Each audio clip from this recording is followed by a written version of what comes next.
All right, hello everyone. Welcome. My name is Speedy. Welcome to NotSoSpeedRuns. We are here back with 6 and 20 Metropolis in the City of Mist. It's good to see all you lovely faces here in chat. We're back after another wonderful week of role-playing games, and let's go ahead and get started by going around to our cast as we always do, starting with Metamancer. Hi guys, I'm Metamancer. Welcome to the stream where we do cool roleplay things here. I'm going to be playing Morrigan, who is a therapist by day and justice warrior by night. We're just going to go with that one. She's definitely not murdering people without permission. So, as opposed to the people who murder people with permission. I mean, like, sometimes they get permission, I guess. Nope, they don't. That's you straight up. You have your permission to murder me. I mean, like, what if I went up? Would it be better if Morrigan went up to her victim and be like, "Hey, do you mind if I murder you?" and then just kill them anyway? Because the answer actually doesn't matter. As long as you did it in a Valley Girl accent. Okay, can I just like kill you now? That'd be great. Okay, yeah, I don't really care about your opinion. Yeah. Wait. If some Valley Girl just says like, kill me," then it's fine. Then it's okay. That's the only kind. Kill you. And hurry up, there's a sale at Macy's. I know it's a fucking low tier store, but fucking their bras feel fucking fantastic. Thank you. I don't know if that's true. Welcome to Macy's. You know my take on bras. I hate bras. They suck. Speaking of whatever the opposite of bras feeling fantastic is, Trendane. That would be overly tight jockstraps. Thank you. Would you like to share with us who you're playing today? I mean, if somebody is wearing an overly tight jockstrap, either because the jockstrap is too small or they themselves are too substantial, I would be more than happy to assist in the so the character I'm playing is named Calvin, and he also would be more than happy to help, but him either case, whether it's a sucky bra or a pinchy. I hate underwear, by the way. It just gets in the way. It's one more piece of evidence to leave behind. It's just stupid. We've all been there. Yeah. The underwear strangler strikes again. You know how hard it is to strangle underwear? That is a bitch, mister. It is. Thought. Never mind. You go. It's your turn. I'm McLoken. I am the underwear strangler. As yeah. Okay. Welcome everyone. Good talk. I'll be playing Johnny today. That's all I really got right now. It's all you need. Thank you for having me. Okay. And I am Speedy, and I'm playing as Geo, the bartender who apparently now likes stealing things. And before I turn things over to our wonderful MC, Johnny, VideoStoreCowboy, to take us away with a recap, I want to start off with a few announcements. First off, if you have not seen it already, we are doing a giveaway of this awesome game, City of Mist. The link is in chat right there, or if you're watching on YouTube, in the description below. We are giving away a copy of City of Mist. It's a beautiful book, beautiful system to play in, and it's massive. And so if you are all interested, absolutely go check it out.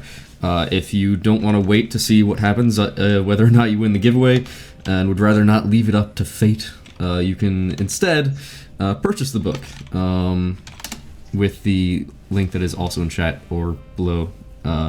And there's a $5 off coupon code there, 6 and 20 fan, that will help support the show and give you a little discount on the book.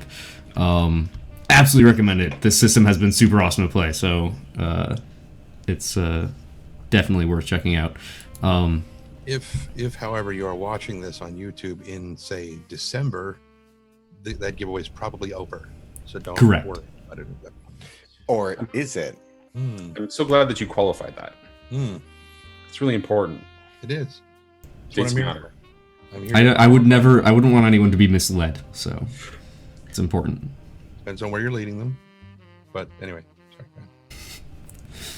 sorry. And also we have a tweet out right now, so if you want to help support the show and get some more people out here, !retweet. There's a link in chat for you to go share and spread the love. And with that, I will turn things over to Video Store Cowboy. Take us away. Are you sure? Like the end of the Prince song, dude. Just Purple rain, purple rain. Actually, another announcement before Johnny takes things away. There is Prince also alive. I just want to point out that Johnny is being very rude right now in chat. So can we like ban him or something? fight. In addition to the 3 shows that we have of City of Mist and 6 and 20 on Unmade Gaming, Video Store Cowboy, and this channel right here, there is also an after show, a recorded YouTube show that we have called Beyond the Mist, which you can find on the 6 and 20 YouTube. Where we talk about City of Mist and this game and all other cool stuff. So if you're interested at all, we released our first episode on Monday, and it is about world building, which Trendane, myself, and Mike from Unmade Gaming were part of. Super great conversation to have, and you should absolutely check it out. I'll put the link in chat below. The host of that show sounds amazingly handsome. Oh yeah. I guess I could also mention that maybe the host is McLoken. He's good. Sounds? oh, Have you heard Johnny? What? Oh yeah, I see how it is. I'm sorry, Speedy. I can't do this right now. There's a bit war going on. This is important. I don't blame you. I want to point out. Carry that on, I keep actually giving me won. money and No, fighting. I won because the next donation that he did not put him over, so I win. It's just instant win. I'm Are just you saying. sure? Yeah, I because I disagree. won before. Yeah, I'm just saying. All right, let's get started, guys, because there's a lot going on, and I think Making me cry, man. Actually, I got something in my eye. I'm sure Speedy is not minding there's a bit war on his channel. I mean, Somehow I'm okay with this. Actually, no, I hate it. How dare you? No. how could you do this to my channel? Don't keep it going. oh, that's not. Yeah. No, you let the Wookiee win, man. Go. Sorry. You know why? Because they're great kissers. I can arrange that. All right. Anyways, let's get started. Previously on 6 and 20. And a half dozen, TKs, please.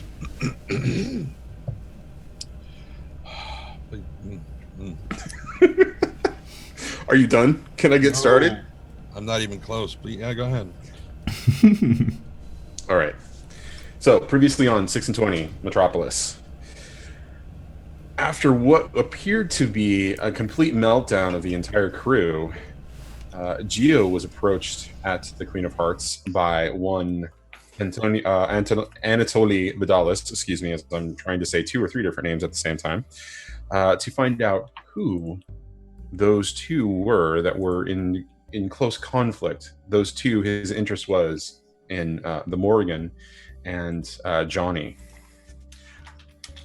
After Gio successfully is able to just kind of like brush him off, Gio and Morrigan kind of wander off to prepare for their date with Destiny, their time at the prison to meet Gephardt Caparelli. While that was going on, or while they were in transit, Johnny had stormed off and found himself in a fight club, and essentially an underground fighting ring, and he won repeatedly.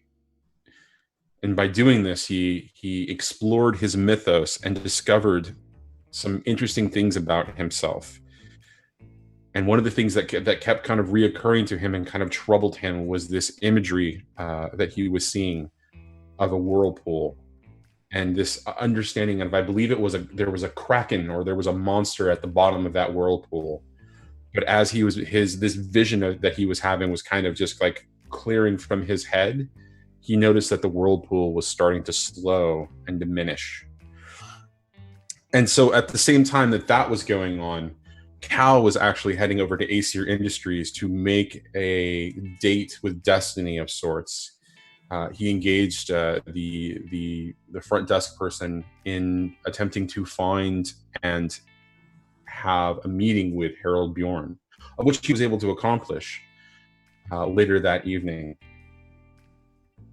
While Cal was waiting for the call back from Mr. Bjorn, Gio and Morrigan headed off to the prison and had what appeared to be a really wooden conversation with Gebhardt Caparelli, which turned out to reveal that the person inside of the prison was not the real Gebhardt Caparelli. It was some sort of simulation, a clone, a mechanism. And this troubled both Gio and Morrigan. As they kind of left that scenario more troubled by what that actually, what that bode. We found Cal at the Tide House having great Thai food with Harold Bjorn, in which Cal made an unusual offer to support Harold Bjorn in whatever is going on that he's planning. The plan that Johnny had somehow discovered in conversation about things being better for people like them. Cal offered his support and his ability to help. And Harold took him up on that offer and said, come join me, come help me, come prove yourself to me, and then we'll see where that leads. And so we sort of closed in at the end last week on, what was the name of the restaurant? Something Bayou? Which one? The Bayou. Okay, Bayou. Okay, Bayou. Okay, Bayou. Bayou. Sorry, Yeah. I did not write it down in my notes for the introduction. So the Okay Bayou, where previously Morrigan had left a message for who she thought would be Trisha Bjorn in a magazine in the penthouse at Aesir Industries, arranged to meet at this particular time tonight, or this particular time as they show up to the OK Bayou. At the OK Bayou, they don't see Trisha Bjorn nor anybody else, but they find out some interesting bits of information. A private party was actually arranged at that time, but was then canceled. It was canceled by somebody at Aesir Industries. The waiter that was serving them the entire night let on after some coercion that they were paid to pay attention to Gio and Morrigan. And as they were making their way to leave, they discovered that there was somebody else watching them in the restaurant. But just as Morrigan just got frustrated with the situation and was going to go approach this person, she received a text from Derek. Gebhardt Caparelli is dead. He killed himself in prison. And that's where we open up. Wait. Waiting is right. That doesn't sound right. Didn't the text say he was murdered? No, he said he died. Right. Said he didn't died, say and he said, killed "What the himself. hell? Right. Yes. But you just What the said he hell, killed himself, Morrigan? What the which is- fuck did you do?" Right. Saying that he died is one thing. Saying that he killed himself in prison is a different thing entirely. Because you didn't. You were absolutely right. You were absolutely right. That will come out, but you were absolutely right. I made that mistake. I'm Okay. sorry, sir. So we open up on you receiving that text. You, as Gio is just kind of falling behind you, you get that text, you look at it, and you stop. And Gio kind of bounces into you. And there we find yourself in the OK Bayou. Okay, text message can wait. Shit. Gio, Yeah. that dude over there is still. Maybe you can just talk. I have to take care of a thing real quick. Can you figure out what his deal is? Okay, sure. Hope everything's all right.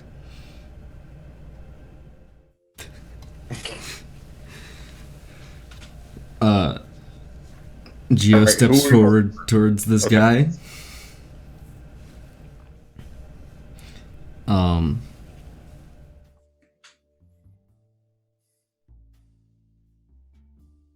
You step towards this guy. What do you want? I mean, how do you want to engage in this scene?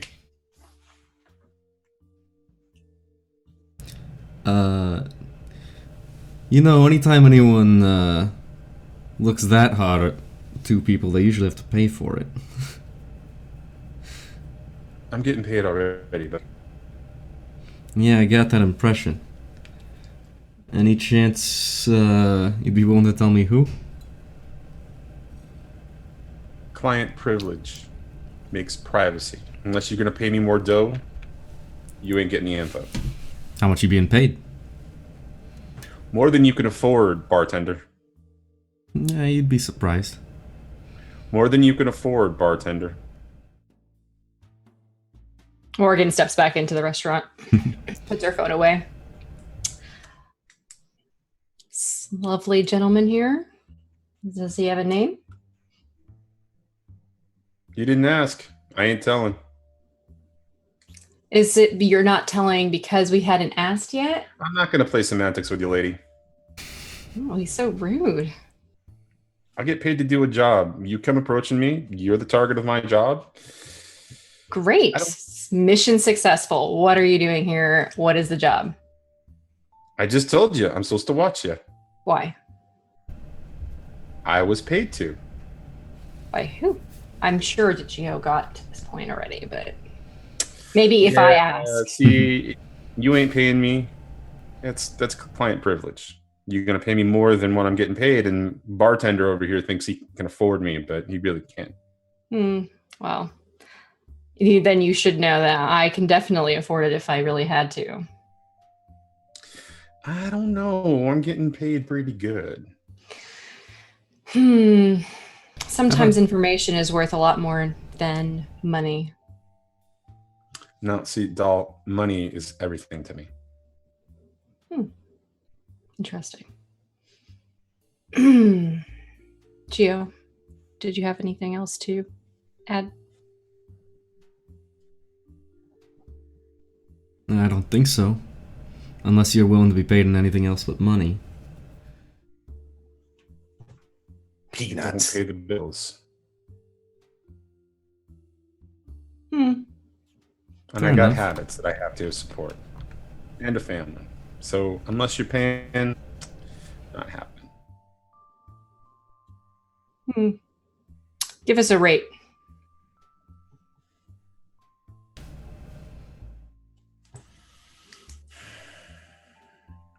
A rate for what specifically? To give you all the dough or all the information that I have right now on you?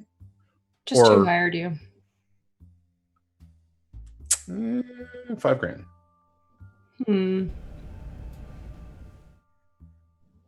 For $5,000, you give me that information and when they hired you. Sweetie, I will sing a pretty tune for you for $5,000. Done. I don't see you footing it over the bill there, bartender. I don't exactly carry that much cash on me. Yep, see, them's the problem. This is a one-time deal. Well, you can come with us to the ATM or the bank, but they're closed right now, so it's going to be a kind of a problem.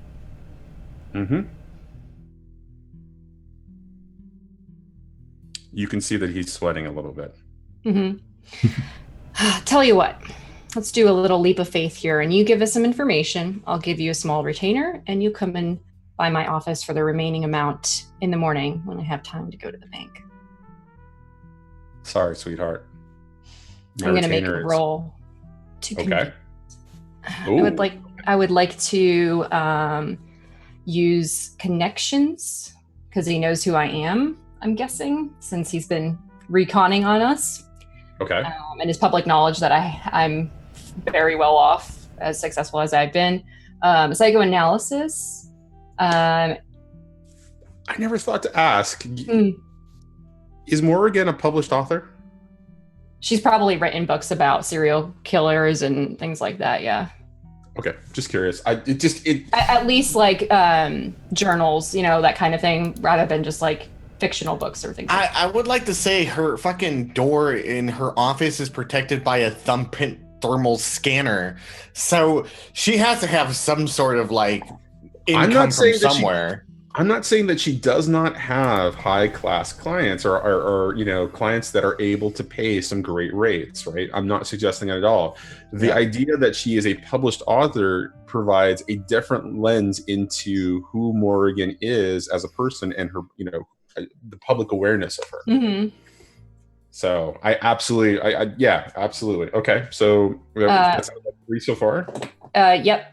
So yeah, connection, psychoanalysis, psychology. I'd also do radiate authority on this one. But I'm going to give myself a weakness tag of apathetic because I actually don't care about this person at all. Yeah, he's giving you a hard time. I totally expect that.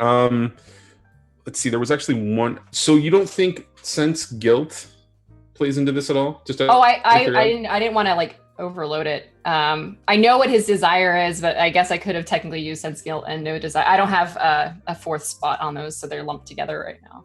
Yeah, I see that. Yeah, that's why all right. All right, sounds good.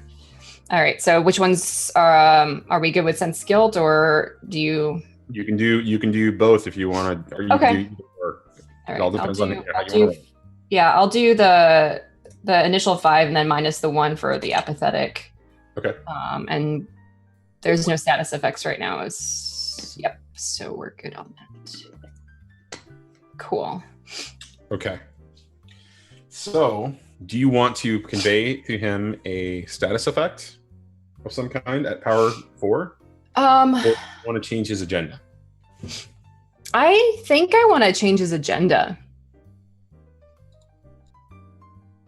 Kind of to the sense of like through the brief conversation and the amount of information that he probably thinks he knows about us. He knows that I have a lot of sway in the city with authorities and things like that. So maybe he feels like being on my better side is more useful to him as far as making money goes. So ultimately it comes down to the money that he could potentially make off of you more than the money that he could potentially make from long-term versus short-term. If what he's saying is that money is his pure motivation, then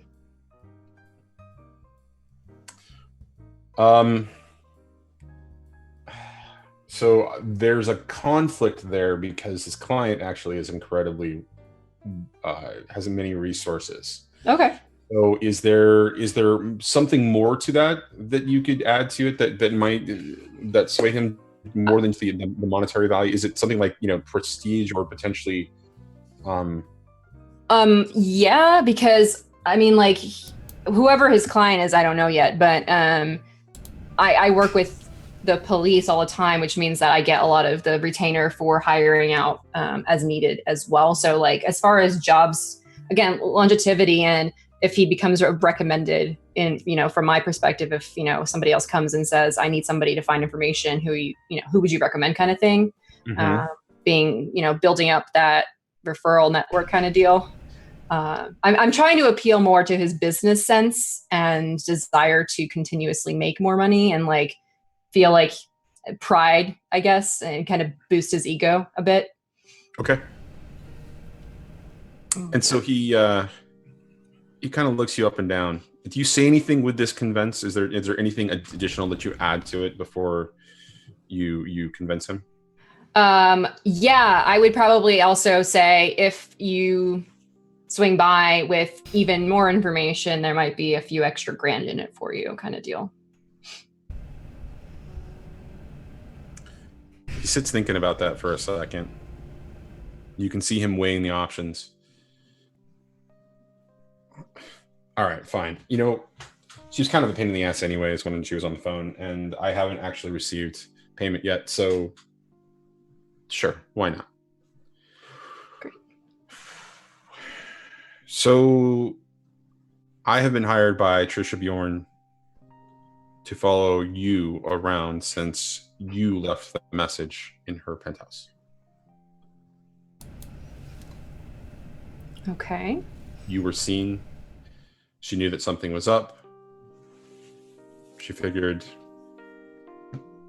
she might want to track you down and figure out who you are. She knows everything about you, Morgan Kane. Mm-hmm. It's not that hard to know about me. Really? Really? Not about your little place in the woods? Not about your little visit to Gephardt Caparelli just a couple hours ago? I got friends everywhere, lady. Doesn't bother me. You're a well-connected man. Not connected. I just pay my people good, and they give me the information that I need. I know that you're connected to Detective Roth, too. Is that who you got a text from? That's not very surprising that you know that, since I've worked numerous cases with him. I would expect a little bit more or better from you. What about your personal relationship with him? The romantic difficulties? Oh, wow. Are we reading diaries now? That's cute. No, he's got a couple of... This doesn't seem particularly relevant to what we're paying you for. You asked me what I know and who I'm working for. I'm giving you details, Mr. Geo.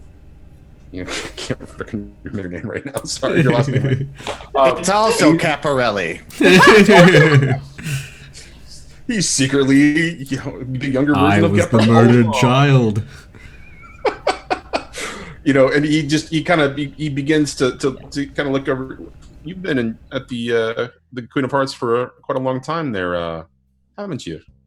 First you were at the tables, and now you're working behind the bar. No secrets there. Oh, no secrets at all, especially when you were dating the owner's daughter, right? How is she doing? Oh, that's right. I'm sorry. My condolences. Do you want to answer our questions now? Did I not already answer your questions? What I know about you and who I'm working for? I think I've more than earned my pay. You Have have more Trisha Bjorn contact you? via phone. Do you know where she is? You're a No well-connected idea. man. I'm a well-connected man. She's a woman with resources, especially with somebody who has as much resources as she does through Aesir Industries.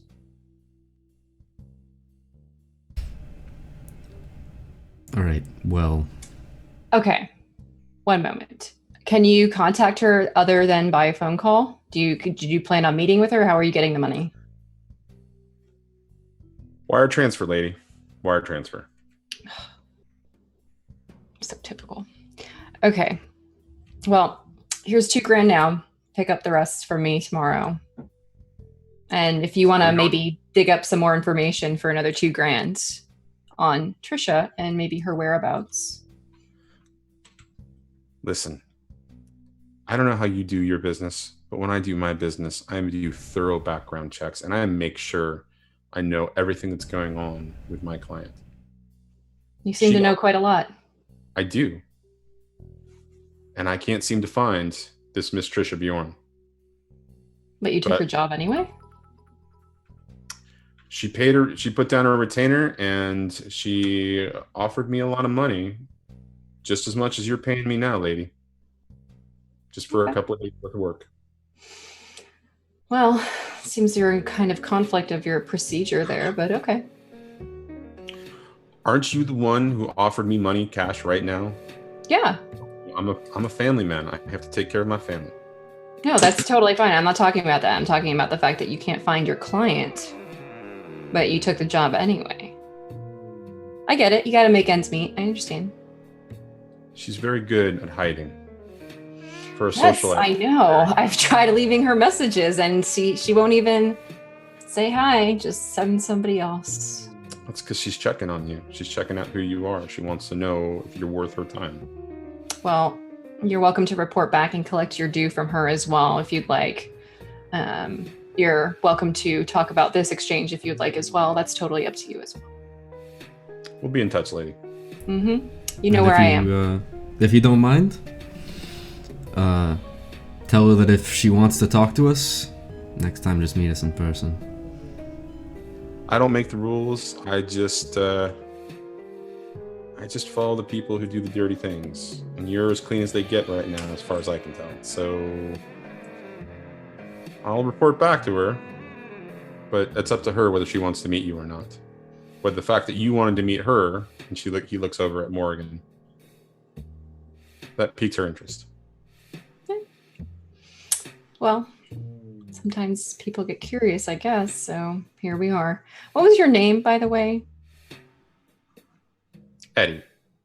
Eddie. Do you have a business card? I'm not giving you my business card or my last name. I'll be in touch, lady. Okay. It is also Caparelli. It's a common name in this city. Well, no, actually, his name is Eddie Dean, but he's not going to give that to you.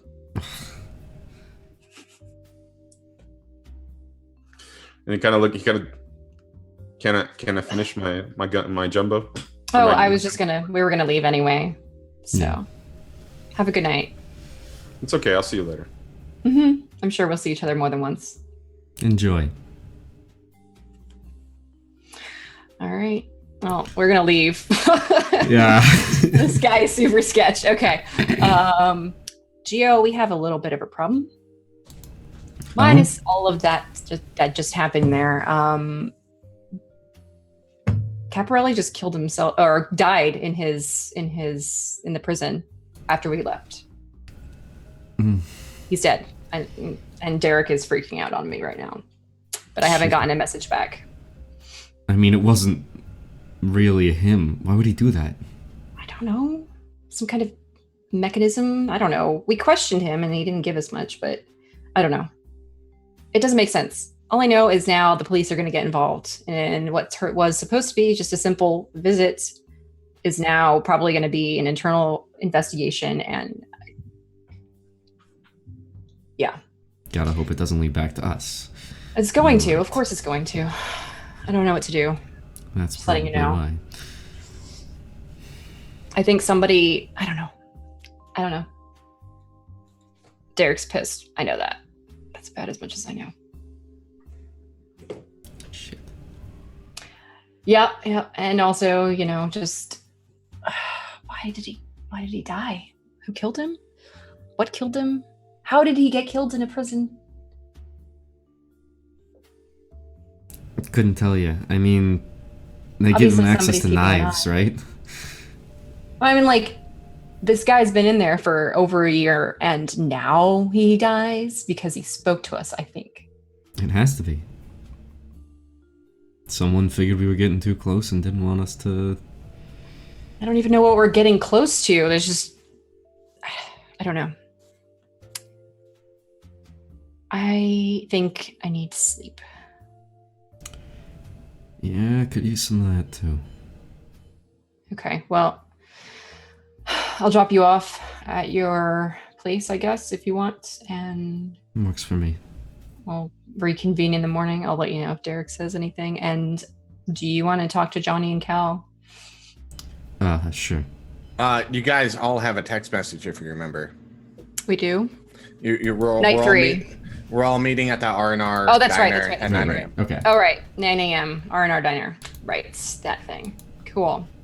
I'll be there. All right, we're gonna go unless there's anything else that we need to do, but guessing we're gonna turn in for the night. See you then. Okay, we're gonna cut back to Cal and Harold Bjorn ending their night. Cal, Kissy faces. if there was anybody who was even relatively close to being able to keep up, it's Harold, but you still drink him to the point where he is pretty freaking drunk at this point. You Listing both a have bit from side to side. right, and so at the point where he's standing up, is like, I've got to go. His two bodyguards, basically come up and they start. He reaches out a hand and he's kind of wobbling a little bit as he's trying to shake your hand. Well, I'll definitely go over and shake his hand and sort of keeping an eye on the two of them to help them steady him, because if Calvin were like me, he would intentionally counter rock just to make it look like there's more motion going on than there actually is, just to fuck with people while they're drunk. But no, he'll just shake his hand, trying to help them steady him. And it was a distinct pleasure and honor to dine with you this evening and to drink. Until tomorrow. And he just kind of slurs it and he begins to turn, and his two bodyguards just basically escort him back through the door. Give each of them a respectful nod as they head out. And when the bill comes, it's already taken care of. It's already tipped. The owner personally comes up and thanks you for bringing Harold Bjorn to his establishment. Listen, Chris, the review was good, but I wanted to do something a little bit better because, man, you do something with chicken tikka masala I have not found anywhere else. And I want to make sure that more people can come here to see this, especially people who can appreciate it. And I'll tell you what, that man, he likes your beer. So be wary of that. Keep some of the good stuff in stock just in case he ever comes back by again. And shakes his head, kind of thanks you, and then kind of leaves. Give you time to to kind of settle yourself and then leave, I guess. It doesn't take much. It's like Johnny with eating. Within a few minutes, he's like, "All right, I can drive." He won't, but he could, because he doesn't have a car. But he's gonna call an Apollo. And is there a particular Apollo that you're gonna call there, buddy? He's got 2 or 3. I was afraid of asking. He really doesn't think Tristan's gonna be ready again just yet. Okay. However, actually, he might not. No. He was going to call Peter, and then Peter, the police officer that took down his information at Foxborough when he first met Geo, but they had their tryst shortly thereafter, and now it doesn't seem like the right time to be hooking up with him just yet. So yeah, he's going to call Jamie, see if Jamie is nearby driving his Apollo around. Excuse me, her Apollo around. So Jamie picks up and agrees to come get you. I'll return the favor. That one in particular. And I assume that's where Cal ends his night? Well, I don't know if his night ends there. It's got a few more hours to go. But it's nothing you need to know about. All right. And so that leaves us with Johnny ending his night. Yes. Does anything happen when Johnny makes his way home? What do you mean? I'm missing context here. I mean, Johnny was leaving the docks. Leaving the docks to go back. Right. When he got a call from Geo, and Geo convinced him to not go to Xanadu, which he was on his way to. So he was like, all right, I'll just go home. But he texted everyone, hey, I'll meet you guys at 9 a.m. at the R&R Diner. So I have that first part in my notes. That's interesting. Okay, anyways, go ahead. If nothing happens, then he's going to go home and montage, or he's going to montage on his way home before he goes to sleep.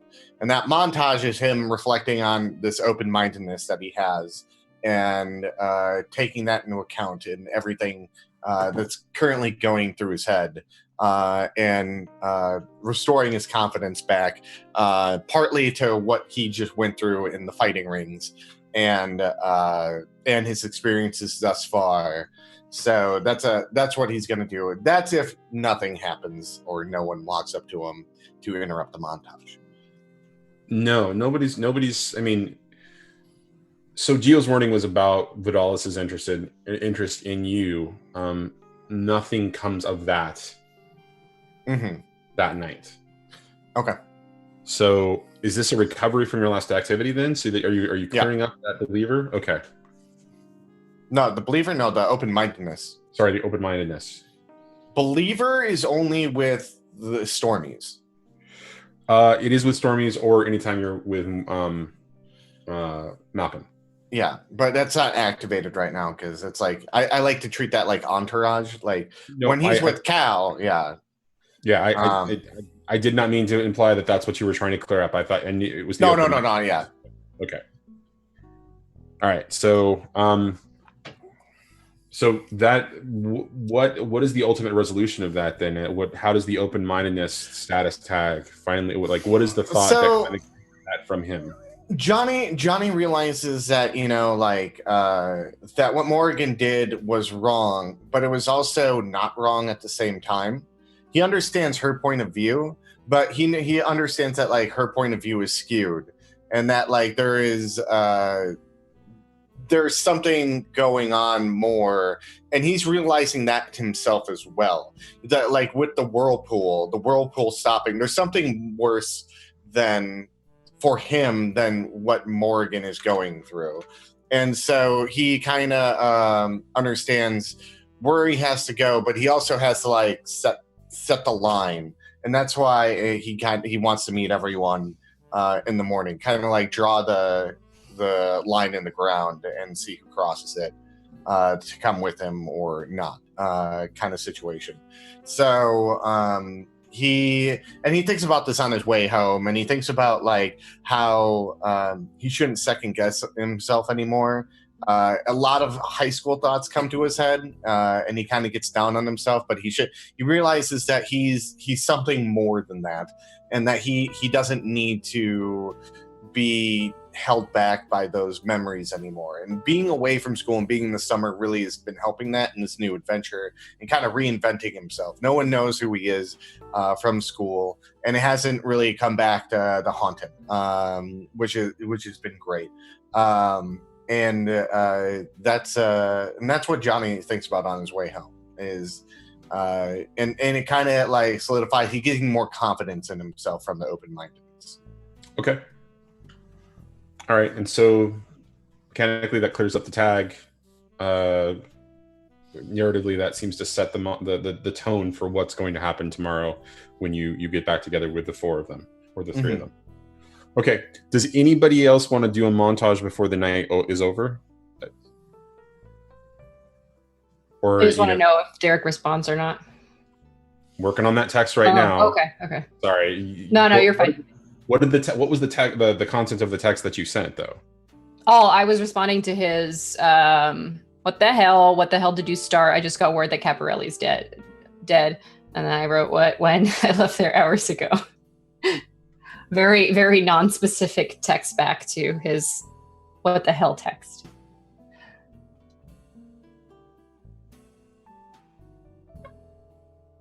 Sorry. No. Okay. You don't get an immediately text back. Gio, Trend, did you guys want to do anything? Nope. I'm good. Okay, so let's fade into day 4. Sunrise. Where do we find you? Shall we start with Johnny, or should we start with somebody else? Literally all Johnny's gonna do. That night when he gets home around 8:30, 9 o'clock. His dad would tell him if there was any broken machines. If there are, he would go early to the arcade, fix them, and then make his way to R&R Diner. He has not eaten. Describe to us the R&R Diner in the Blue Collar District. I mean, it's like every traditional diner. Like, it's up elevated on that platform. You like have to take the steps up to the front door. Very big open windows. Booths sat in every by the windows and all that kind of stuff. It's very much like a double wide trailer in size. One part for the kitchen, one part for the bench and all the chairs and the stools. Run by Bertha, the wonderful waitress who always gives him the Pete's Dragon breakfast. But when Johnny walks in this time, and I imagine it's like checkered floors as well, and with the metal rims around stuff, very, very like 1950s. So when he walks in, like Bertha's like, put on a Pete's Dragon. And he's like, no, not yet. I'll let you know. And then he goes into the way further corner, away from everyone, and sits down. It is, what morning is it? Sunday? It is Saturday morning, the 4th day. Okay, so Saturday morning. It's not too busy yet. It will pick up, but generally people kind of go more towards the register and not all the way where Johnny is currently sitting. So, okay, does Johnny actually order anything? no, he hasn't eaten. Intentionally, Yeah. I'm just making very okay. All right, so who arrives next, guys? Gio will walk in. Still dressed in his bartender uniform, despite the fact that he hasn't been working or doesn't plan to. Johnny, good to see you. Doing okay? You get home safe yesterday? When you look at Johnny's very gaunt. Like, he's very, like, skinny. And he's like, I'm fine. You're looking a little pale. You want to eat something? Not yet. Alright. Wait for the others, I guess. Respectable. Yeah. Did you find Waitress anything else out? Oh, what? I was just gonna say, waitress comes up to offer Gio coffee and anything else he needs. Yeah, espresso, please. Johnny, yeah, I mean, Morrigan can tell you more when we get here, but, we found some people. We went to that meeting where we were supposed to meet up with Trisha. She didn't show, but she apparently hired some goons to watch us. Got a little bit of information from them. Not too much. Wait, but she hasn't been to her house. She's watching it somehow. Someone's gotta be. Unless she has been back. Now she might know I took something. What did you take? Do you not remember?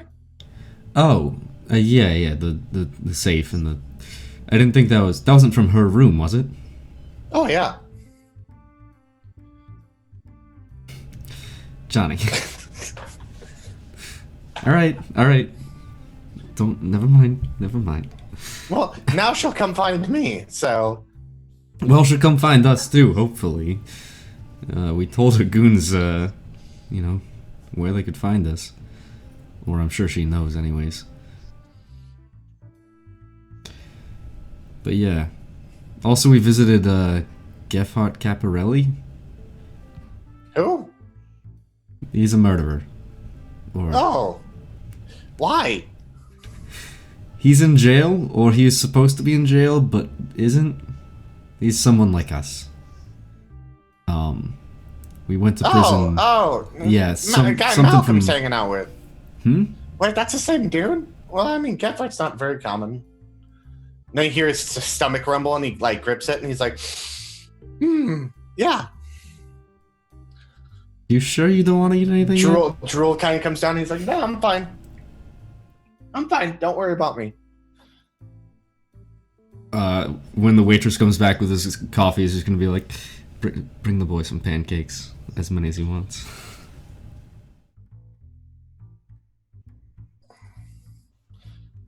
And then, I wait for other... Is this someone else show up at this moment? It's really on them. They can show up whenever they... Morrigan is walking into the door now. Unless Derek responded at an earlier meeting time. Okay. I figured. I just wanted to make sure. He's in the booth next to us. Of course. Okay. Yeah, Morrigan shows up and kind of walks up and sits down next to Gio. Good morning. Morning. You feeling okay, Johnny? I'm fine. I'm waiting on Cal. Yeah, I don't know if Cal's gonna show. He's still pretty pissed off. He'll show. I'll send a text to Cal just in case. I'm not gonna bother texting it. I'm just gonna be, hey, you coming? If he doesn't show, we're all gonna go to his house because I know where he lives and it's not too far from here. No That's true. response. We do know where he lives. Maybe he's just sleeping in with someone. It's a fair assumption with Cal. Or maybe he drank a lot yesterday and he has a hangover. I don't know. Does Well- he get hangovers? I've seen him with one. Okay. Fair enough. So, Johnny, why did you want to meet here this morning? Cuz we have to go over stuff.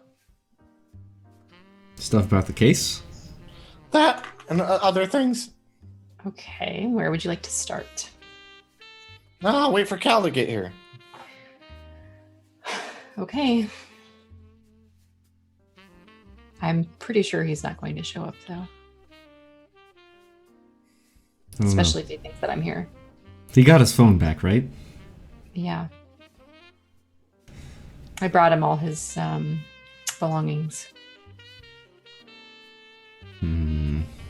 How much time goes by before Cal doesn't show up or respond to us? It's still ongoing. Okay. I'm gonna call Cal. Go straight to voicemail. Great. Straight to voicemail. Oh my god, that text message. Yep, I know. Great. Good line. All right. Johnny, how long do you plan on having us wait?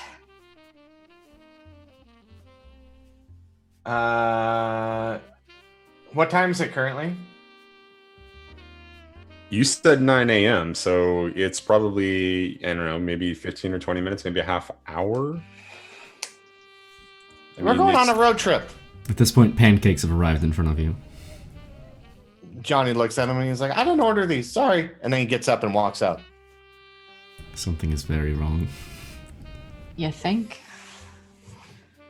Oh my gosh. Okay. We can do this. And she grabs like a stack of pancakes and just starts like ripping off some of it and putting it in her mouth. And then cash on the table. Can I get a box really quickly? And I'll grab it. And I'm taking it with the intention of Johnny eating it still.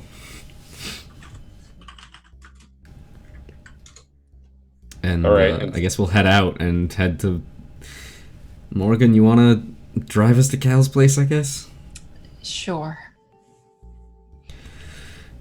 Off we go! Scooby-Doo gang, let's go.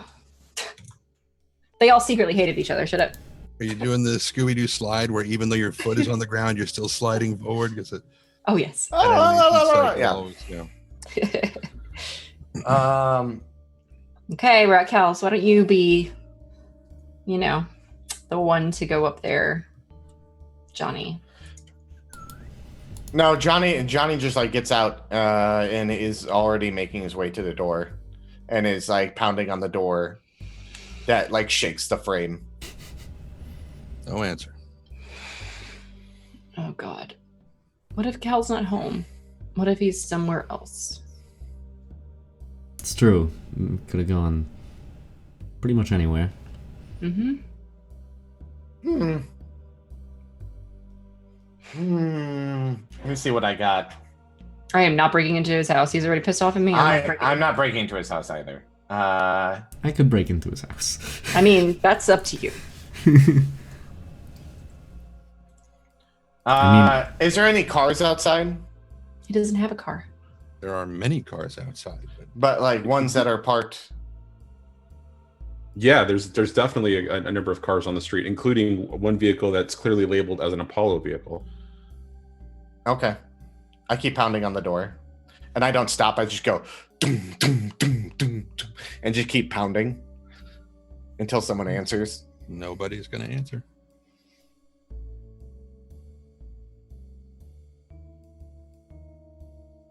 I don't know what to do then. Where the hell's Cal? How Now big I'm is this concerned place? at this point. How big is this place? It's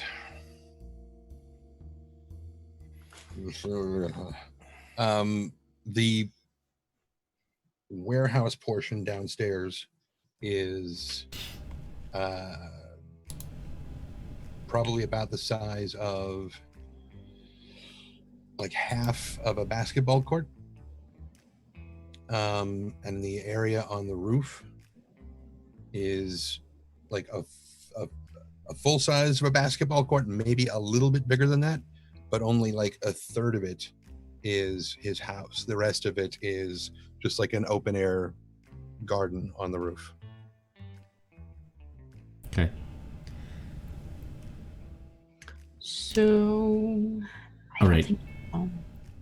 I don't know. I don't know where else he would be at this hour. Look, this is for his own safety, all right? And you see Gio go up to the lock on the door. I'm gonna roll sneak around. Okay. Morrigan is just eating cold now cold pancakes in the car. Yep. Nice. That sounds like a sad story. That's a Yep. that's a sad tale to tell. Should be pretty telling about her current state of mind. That is a mild success. Oh, I forgot to say what tags I was using, but Master of Locks, Tricks of the Trade, and Johnny, are you standing there? No, I'm around the building. Okay. All right. So you're able to successfully open the door. Cal, describe to us what he sees inside, please. Just inside the front door, there is the foyer or mud room or whatever you want to call it, which has a series of pegs and small, shoebox alcoves for people to take off their coats and whatnot and put them away. And there are little plush benches on either side. At the far end of the foyer is a single door that has kind of a pocket door that slides into the wall back and forth. And above that is a very simple wooden sign that says "No clothes beyond this point." And if you walk past that, right inside is a very nice armoire where if you are removing your clothes, you put them in there. And then when you're ready to leave, you take them out, you step into the mudroom, you put your clothes back on, and you head out the door. And if you step inside that door, there's the armoire right there. To the left is kind of the theater, which has a very large sectional surround couch on a nice wooden glass coffee table and a very nice big projection screen TV and really decent entertainment center where you can watch movies really big with nice good stuff. On the right side is the kitchen, and it's kind of galley style, but it's an open galley style where you can get into it from either side. So there's the bar with the bar stools, and then the cooking surface beyond that, and then of course where you walk and where you stand. Beyond that is the refrigerator, the stovetop, and the oven and everything, and then just dried herbs hanging from the ceiling, and then the sink at the far end. And if you go past the refrigerator is a guest room, not a huge guest room. It's a guest room, so it's not that big, and the guest bathroom. But just next to that is a spiral staircase that goes upstairs to a open balcony bedroom that is above the guest room and guest bathroom, where his bedroom and his bathroom are. And then you're standing there between the theater and the kitchen. There's a large 8-seat dining room table, and beyond that is a series of glass panels that will turn sideways and slide out of the way so that the entire wall opens up out onto the rooftop garden in the back with a nice little water feature back there. Just any thought at all? Okay. No, not at all. Gio will walk up to the sign that says "No clothes beyond this point." Pause. Consider something for a second, and then keep walking. I'll take a cursory glance around before heading up the stairs, and I suppose like just trying to get a peek out onto the outside balcony. And if he, So I'm going to ask you a pointed question. Mhm. Do you want to investigate? Sure. I'm afraid of what I'll find here. Or not find. Suddenly you realize all your clothes are gone. I feel like the obvious question is Cal here? Yeah, right.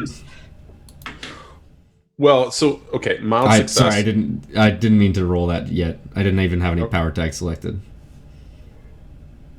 So the obvious answer is that no, Cal is not there. Mm-hmm. That's correct, right, Cal? Correct. Okay. So the reason I ask is there's a pointed reason for the investigation roll. What tags are you applying to this? I actually don't know if I have any tags that apply here. I'm gonna allow you to take one if you can't think of one, which is tricks of the trade. Yeah, that's fair. And you can just add it to that success that you just got, which will make it a great success, or make it a great success, and then you get, you get essentially one thing that's going to be obvious. Okay. As a question, because this is the point of it. So as you kind of walk in, you make your way into the place. You assess it as you're kind of turning around, kind of really assessing the situation. You see that it recessed after the entryway, after the mud room. Once you get past the sign, there is a keypad, and on it, there's a blinking light. And as you kind of look closer, you see that it says "Silent Alarm Tripped." Shit. That's fair. Hey man, this isn't me. This is all Cal. You gotta love private chats, right? Okay. Do I get another question, or is that the only answer I get? That's the obvious thing that comes from your one question and answer. If you want to ask me one other thing, depending upon what you ask, will determine whether you should get the answer or not. Because that was what you spent your one clue on, was you getting the fact that there's an alarm tripped. Otherwise, the cops were just going to show up and Morrigan was going to have to deal with them all. And then there was going to be some bloodshed, and then Johnny was going to get all like, you can't mess with my friends, and it's going to be weird. Fair. Anyways, go ahead. I feel like I'm being implicated here. Just a little bit. You're gonna kill some people. That's I would never kill the cops unless they were corrupt and deserved it. I was waiting for the qualification. There we go. But in this city, all cops are corrupt. That's not true. Girl. That's the Valley Girl accent again. No, wait, that was not Valley Girl. That was not a Valley Girl The accent. movement was right, but There was a slight disconnect. That's okay. Anyway. Okay, so my one other question, if I can have one, is when was Cal last here? The most obvious answer to that, and this doesn't even really require an investigation, I guess, would be yesterday, right? Yeah, we know he was here yesterday. It's just a matter of whether he was back since then. There's no obvious sign that he was back in that time. Okay. I'm going to walk my way out, and as I see the keypad, I'm going to quickly try 6969, and if that doesn't work, I'm just going to leave. Cal, is that your keypad? oh no. It was worth a try. So as you're beginning to step out of the and building, wipe down fingerprints. You're gonna wipe down the fingerprints? Yeah, just really quickly. I mean, I touched the keypad. And the door. And if I can do that quickly. I didn't touch much other than that. I don't know. Should I make him roll change the game? I mean, to wipe something down, no. I mean, if he's he handled a doorknob and a keypad. I mean, and if they started dusting this place, they would be busy for a long. How are there fingerprints on the ceiling? I mean, all the UV light in here. Holy shit! No black lights. All right. So as you're making your way downstairs, after kind of quickly wiping down those things, you hear the sirens in the distance. Johnny, you also hear sirens heading your direction. We should Oh, go. crap. Okay. Morgan Cal's not sticks her here. head out the window. Is like, can we get going, guys? The pancakes are cold, and I don't have coffee. Okay. And then It's a good plan. Dipping cold pancakes in a coffee. That's very smart. I like that. so is Gio in the car? Is everyone in the car? I'm opening up a new restaurant called Dippin'. Nope, never mind. I know Cal would like that though. So yeah, Johnny would get in Morgan's car. One quick question, Cal. Along with the silent alarm and the motion sensors, were there cameras? He reviewed. I'm so glad I didn't go up there. One of the things he reviewed was a security company, and they were like, "Here's our top of the line thing." He's like, "I don't need the top of the line thing. Just get me the thing the average person would get." So it's got one camera on the door. I mean, on the upside, it's very obvious Gio was just looking for Cal via video there. So he's like, he's not here. Okay, I'm leaving. Yeah. I'm just a friend. Not like he disappeared inside and then was seen walking out, after the alarm was tripped or anything. I'm sure the At that mist same completely time, just code, hid you that. didn't Direct code on the keypad. It's totally fine. I'm just Like, Morgan is really glad, even though she has no idea what's going on, that she did not go into Cal's apartment. Are we in the car leaving now? Yes, you are in the Yes. car leaving Yes. now. We're talking semantics here. I'm sorry. Okay. So Cal's not home, and he's not picking up the phone. Do we really want to wait for him to have a conversation? Yep. He's angry too.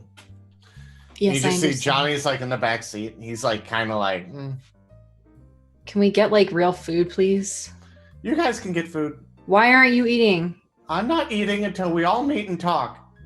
Well, that might not be ever. What if Cal just left and he's gone forever? And then I'm dead. Just being stubborn. I'm Just not being stubborn. Yes, you are. Can't we just Come on, kid, have you gotta eat something. I promise, we'll make sure you get the chance to talk to all of us, but you should really eat. Nope. You can't have snacks while you're saying no. McLoken. Yes, I can. No, you cannot. Not really Johnny, okay? I don't care. Okay, well, where are we going now? It's like 10 o'clock now, right? 10:30. Well, do you guys have something to do? I mean, I'm waiting on a call, but other than that, no. It's my Saturday. I don't have to worry about seeing any patients. And normally I would just be going over case files. So nothing pressing. I mean, Or, the looming death and gloom of people and missing sisters and corruption and just, that whole thing. okay, so out of character, what information do we have? What do you mean? Like, all together, what information do we have collectively? Shouldn't we just review that all together in character? Uh, I mean, maybe. it is. I'm kind of just drawing a blank of where to go from here, and me as a player, Well, we need I'm to find trying Cal because Johnny's being stubborn and he won't let us do anything until we find Cal. So that's obviously what we need to do. All right, I'll introduce a contrived situation to help this along a little bit. Oh, Your Jesus. phone rings, Morgan. Oh, no. Where did I put my phone? Oh. Okay. Please Don't be talk Cal. on the phone and drive. I pulled over. Chill out. Okay. Hello. I just got back from the prison. What's going on? Do you not remember my text message? I had I a do. patient. Yeah. It was literally like a 15-20 minute visit. I don't understand what happened. Preliminary reports indicate that the fire that was set in the workshop where he was set intentionally.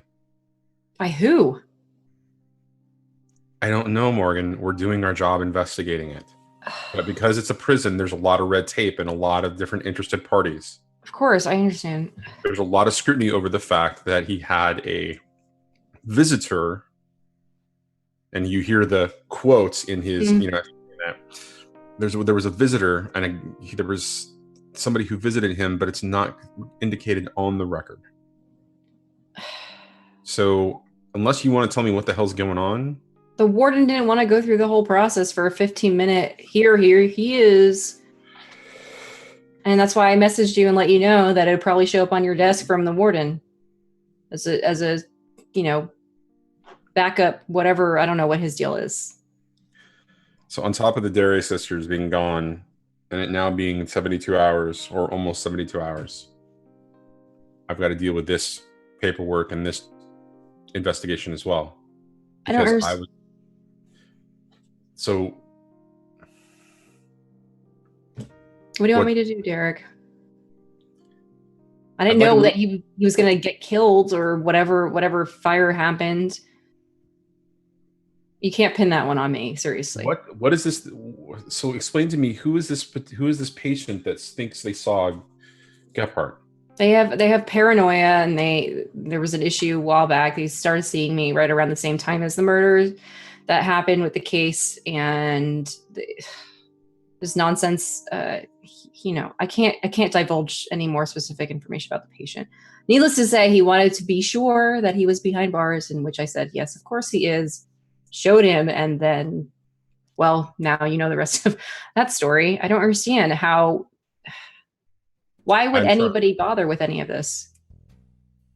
Why would anybody bother with a serial or a murderer dying in prison in a... No, what would cause it? That's what I'm saying. I don't understand. All this time. I don't know. The investigation is ongoing right now. As soon as I get a preliminary report from them on the crime scene, I will let you know what's going on. But if this starts to blow up, I'm not sure that your name is going to be able to be kept out of this. It's fine. If you need me to make a statement, I'll make a statement. But I just don't. It makes absolutely no sense at all. That's why I'm calling you. I'm trying to figure this out. All right. I'll call you soon. Okay.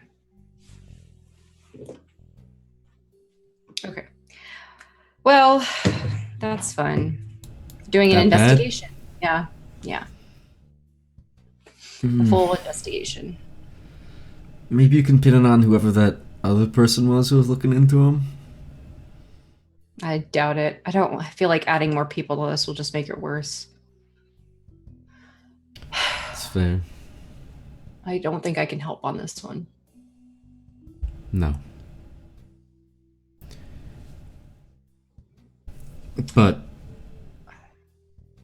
I don't know. I mean, does it look like it's going to be bad news for you and more than just a headache from bureaucratic nonsense? We didn't do anything wrong. If anything, the warden's screwed, which I kind of feel bad about. He's a good guy, but he's the one who didn't file the paperwork. Yeah. Well, then we move on. I mean, we have to find Cal because this boy is about to starve to death because he refuses to eat until we have him. And then, there's the actual case of people being missing and not missing. And, oh, by the way, Trisha is trying to, find more about us. I don't know. Yeah. Where is she? We don't know. The way I see it, whoever Cal is, he's gonna turn up eventually. That's the way things have been going lately. So where would he normally go in a situation where he's completely pissed off about a numerous thing of, out of his control kind of deal? I don't know. He seems to like the park. Let's try the park. Great. Let's do that. We're going to the park. Along the way, I just want to try something. I have this bracelet that I stole from someone. Stole? Yeah, I mean, We relieved him of the burden of having it, obviously. yeah. Yes, the burden. The burden. He was probably being controlled by it or something. That's true. We helped him. I could put it on. Oh, no. I don't know if that's a great idea. Well, if we're playing like mazes and like monsters, we could totally just cast like Identify on it or something. Nice name drop there, buddy. Are you a wizard, Johnny? You're a wizard, Johnny. Yeah. I could be. Right. Okay, so here's the thing. Let's go to the park. What do you want to do with this bracelet? Are you really going to try to put that thing on? I don't know. I mean, what's the worst that could happen, right? Can we wait until we get to the park? That way, if something happens, it's not in my car. Because I'm driving, and that could be dangerous. Okay, that's fair. Awesome. All right, so how do you approach this? I mean, the park is Central Park. You know, it's basically like Central Park level kind of like size in respect to how grand it is inside of the blue collar district. Mm-hmm. So where would you begin to try and figure this out? Trying to find him. I mean, we've been to the park like a couple times. You specifically have been with Cal once to the park. Yeah. What was the other time that you went to the park with him? Or went to the park in general? I think you're right. I think it was just the one time. Is there somewhere that he would prefer to go in the park, perhaps? I don't know. I could lead us to where we were last time, and he started skipping off in a direction at some point, although I don't know if that actually means anything. I mean, it's better than nothing, so... Fair enough. Okay, go ahead and do the bracelet thing, I guess. All right. Oh gosh, Johnny, we might need you on this one. I don't know. I don't know what's gonna happen. Sure. Please eat something, Johnny. No. I still have some cold pancakes. And you just hear like a rumbling, and he's like, "No." Damn it. Okay, go ahead, All right. Gio. Let's see what happens. Put on the bracelet. Nothing You're happens. you're anything over happen? 9,000. He's Goku.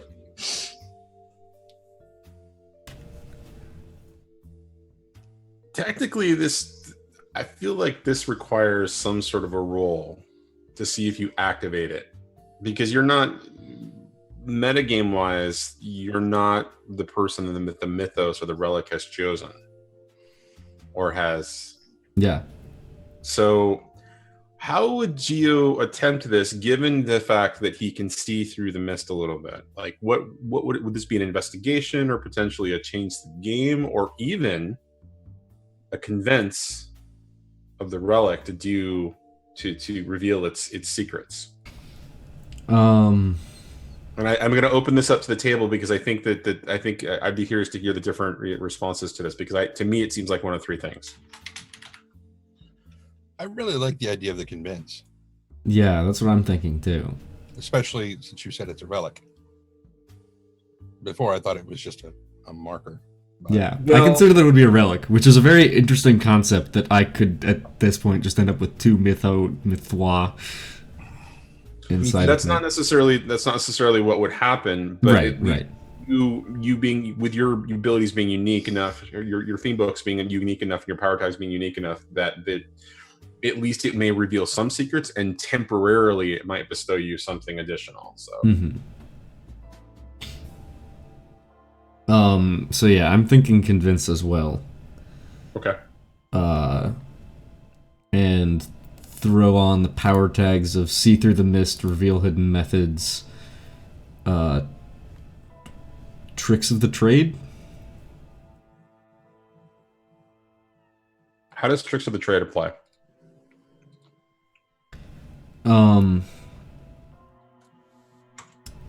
I mean, part of the trait is deception. It's pretending to be something that you're not. Right. Okay. So you thinking that this thing is deceiving you and No, more that I'm deceiving it. Okay. All right, that makes sense.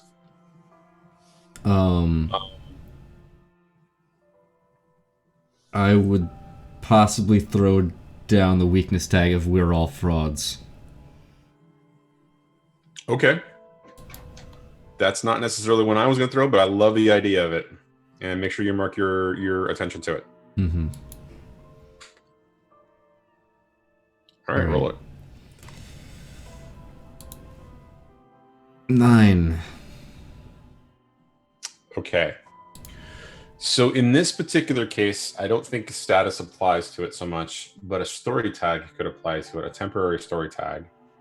So if you want to apply a temporary story tag, you can do that, or you can get it to reveal a little bit about itself without it actually revealing everything.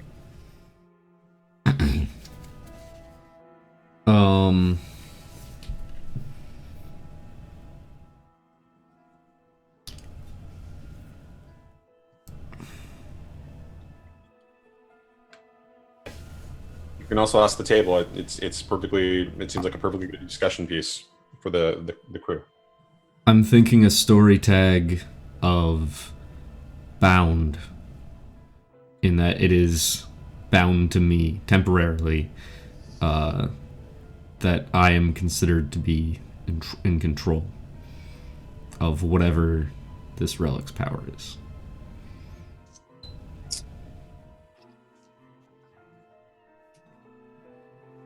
For me, I would think that would probably be very dangerous Oh in yeah. the long run, because eventually this tag is going to wear off.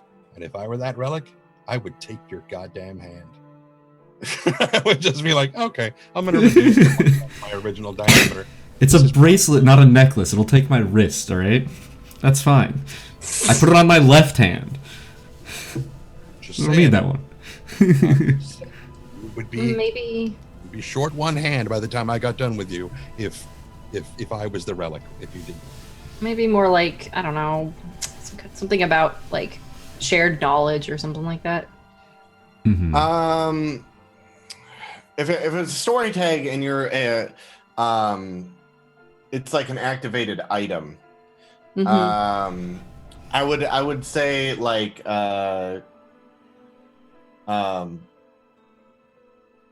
revealed knowledge of the item, not so much activating it, but you kind of figure out like fucking around with it and like tricking it, that like not exactly like making it bound to you, because I don't think that would be possible if it was a relic like that. Like you can't like trick Thor's hammer to be like, I'll pick it up, yeah, I tricked you, and then it's heavy again.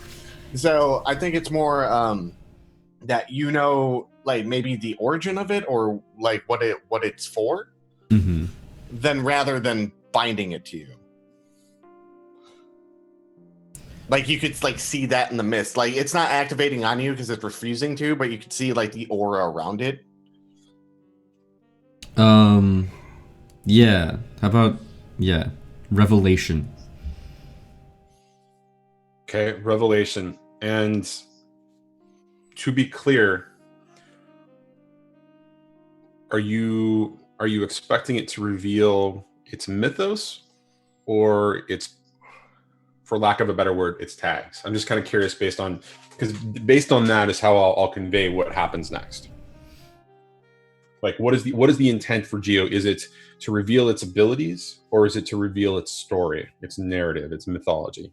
I think narrative, probably. Or actually, I don't know.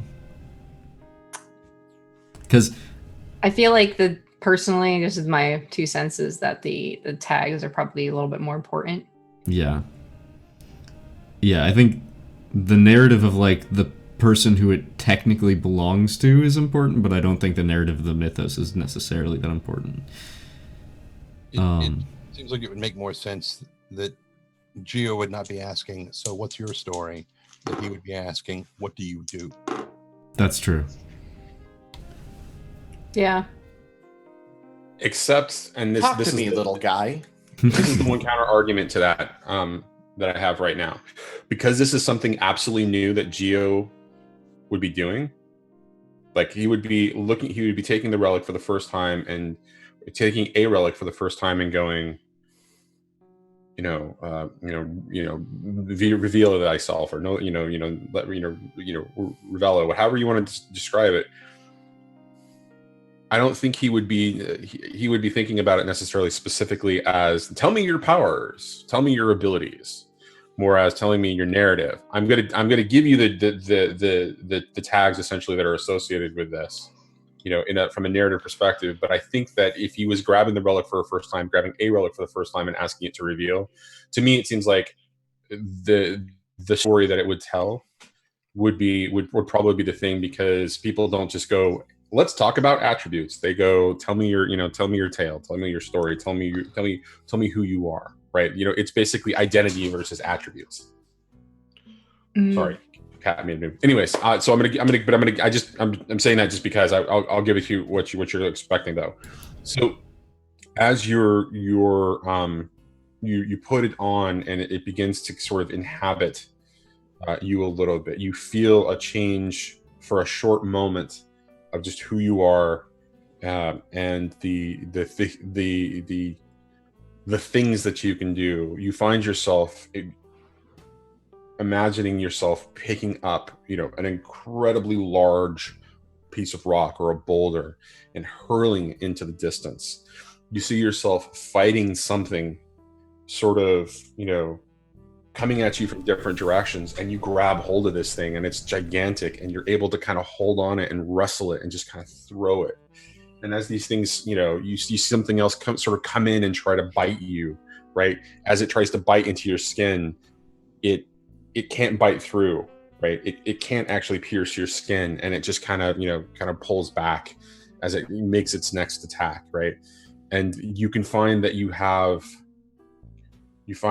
get another vision of you actually running, and you're not running incredibly fast. There's something, that you're chasing, but you're running faster than you would expect somebody normally. And these kind of visions and kind of flashes kind of play through your head. And so you get things, you get basically the vision of strength and vulnerability, strength and vulnerability and, speed.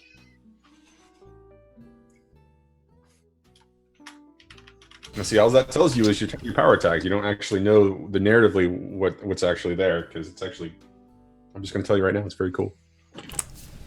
I want to know. But I'll accept that.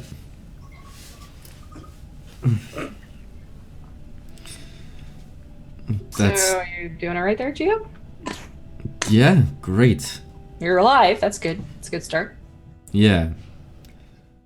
I don't think this told us anything. But this thing, it's got power to it. Okay. Interesting. Like a gladiator or something. Strong, fast. Okay. Unbeatable. I'll see it. What do you mean? I want it. I don't think you could. Eat something first. There we go. That's what I was waiting for. I just mommed you. That's Are we at the park? Yeah, we've been at the park. It's right across the street. So Yeah. Oh No, yeah, we've been at the park. We're just we kind of went into the park area, got to a tree, and then we let Gio do his thing. Oh, Johnny then has wandered off. God damn it. I thought we were sitting in the car, but Johnny is everyone's just looking at Gio, and then he just kind of looks around the park and just kind of starts walking around. Morrigan. Yes. It literally would have taken 2 minutes. Yeah. So Johnny is currently walking around and sniffing the air. He's not smelling anything. Yeah, you're not Cal. You don't have that power. No, but he's getting into Cal's mind, and he's like, but he's Johnny's kind of hunched over right now, and he's just kind of is stalking around and looking around for Cal, but it's also kind of instinctual at the moment. Does Johnny want to do an investigation then? Or even potentially change the game? I will do an investigation. I think that's more correct. So I'm going to do Indomitable, impressive, but I'm going to give me a weakness tag of Ravenous because Johnny's at that point where he's ravenous. So he gets one power that he's going to use for this role. Let me mark that. Okay, so the Indomitable. Let me ask you this question about the Indomitable. Is that about his just sheer will to find Cal at this point? Yes.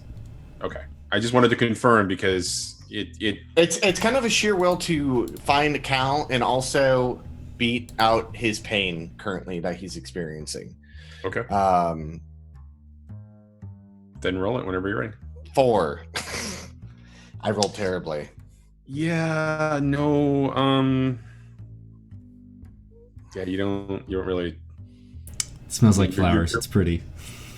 Yeah, you hear wonderful sounds coming from the distance that are birds are chirping, and you hear water running, and it smells lovely, but Delicious water.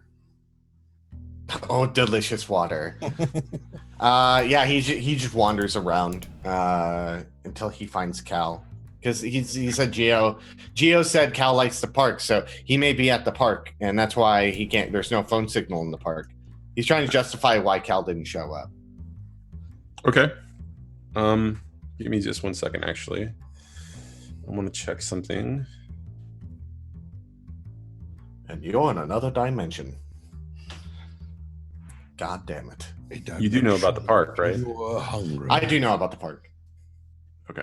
I know vaguely about the park. I haven't read in depth about it, but I do know there's like shit about it.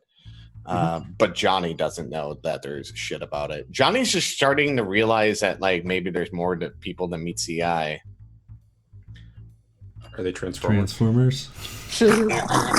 Yeah. Okay, so Johnny, you're just kind of wandering around as Geo is just kind of placing this thing on, getting these visions of these abilities, these moments of strength and and vulnerability and speed. Morrigan, you see Geo just kind of going essentially inward, and Johnny going outward and off in the distance. What about you? What do you want to do here? Fuck. I've been trying to think about what I want to do for this whole time, and I don't really know. It's midday, and I can't just like change into a crow for efficiency's sake here. So, there's plenty of places where you could just go behind a tree or a grove of trees and do that. I don't trust that I can do that in the middle of the day per our previous conversation last night about the super sketchy dude. So no, I will not be doing those things in public anymore. So I'm gonna try to just telephone booth it. Yeah. That would be walk into a telephone booth, a crow flies out, or just like bumps against the glass a bunch of times until it opens. I'd be like, Geo, come with me into the telephone booth. Make sure you leave the door open. Some homeless whiner's like, man, that crazy white lady just went in there, turned into a bird, and come back out. All right. Thank for you. Yeah. Thank you, Lord James. I mean, like, I honestly, like, I want to investigate using my current understanding and knowledge of how Cal is. Like, I'm talking like, I'm going to therapist my way to finding him kind of deal. Yeah. Well, don't you have... So let me look at your character sheet real quick. No, don't look at it. Yeah. Oh, I'm sorry. You're dead. No weakness tags. I'll add the one other place that I could think of would be his old office, but I don't think he likes going back there. So what's interesting about the Morrigan and her power tags is, even though she's like she embodies nature in a lot of ways, she doesn't have the senses, according to the power tags, of like being able to like, you know, have it heightened senses of some kind, right? Like like an animalistic kind of a, you know, instinctual senses. And I'm just looking for a power tag that might even. It would be embody and transformation, but I would have to look at something that has those capabilities to do it. Right. Because like I wouldn't like come up off the top of my head like, okay, let me think about a bloodhound. Okay, I can have the senses of a bloodhound now. Like I have to like physically see it. There would be dogs in the park. So I mean, there would be dogs and people playing in the park. So you could see a dog and then it may potentially embody its senses if that's what you would like to try to do using, you know, and that would be, you know, through that investigate or even potentially change the game. Yeah, that's true. I'm trying to think of like what would have the best luck in finding somebody. Like I don't have anything to like use a scent off of is the thing. He was in your car previously, right? Yeah, but that was what? Oh, that was actually yesterday. Dogs are definitely able to have, you know, to smell and sense things like that. That's fair. A period of time. And you I guess I can killed in the backseat of your car for like 12 hours. That's also true. Yes. I mean, I guess I could give it a shot. Use the change the game. I would use the sense, like the physical senses, but also my psychological like senses as well to kind of put those pieces together. Okay. So I'm going to ask one question though. Yeah. Actually, because it's only one power tag, I'm not going to force the question. But I was going to ask about apathy, or being apathetic, but. I mean, I would do more than one power tag since I'm doing my psychology and psychoanalysis. And I would actually throw no desire on there because I understand Cal's motivations based on our previous conversation to a degree. Well, not a degree of success to that, I don't know. Okay. But yeah, definitely apathy, but I've already maxed out my attention. So do I do it again?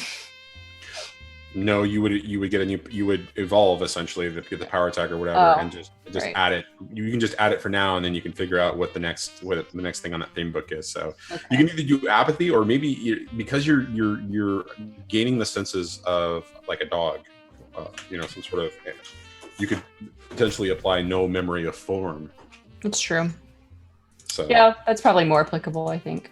Okay, then roll it. Okay, and click. Oh, whoa. What are you doing? I already have the book open. Oh, well, there, you have a physical copy. How is this possible? You two do not live together. It's a stuntman. It's not. Yeah. It's not actually him. Some serious coordination they're going in to fool us all. That does the production for me. Yeah. Holy shit, that's awesome. Yeah, they call him their roommate. Whatever. Okay, 1, 2, 3, 4, and then -1. And attention and change the game. Did that roll? It did. It did. Okay. With a mild success. Which wow, means that rolling of the 1 again. Damn, dude. Seriously, roll 20. I might have to restart roll 20. But yeah, continue. I was just gonna say, yeah, you've got 3 juice. 3 juice. Okay. Fuck, what do I want to do with this? I'm thinking, is there a way for me to actually like apply that in this kind of more passive like way? You could apply a story tag to yourself called Heightened Senses. Oh yeah, that's true. Okay. Yeah, let's do that, definitely. Okay, and you can also I mean, you can create a mini story. I mean, so because it's a mild success, you can only do create a story tag, burn a power story tag, or give a reduced status. So why don't you hold on to the other 2 juice to figure out yeah, how that'll apply to, and those 2 juice will be here for that scene. Okay. So heightened senses. Okay. So describe to me how you go about getting Cal's scent.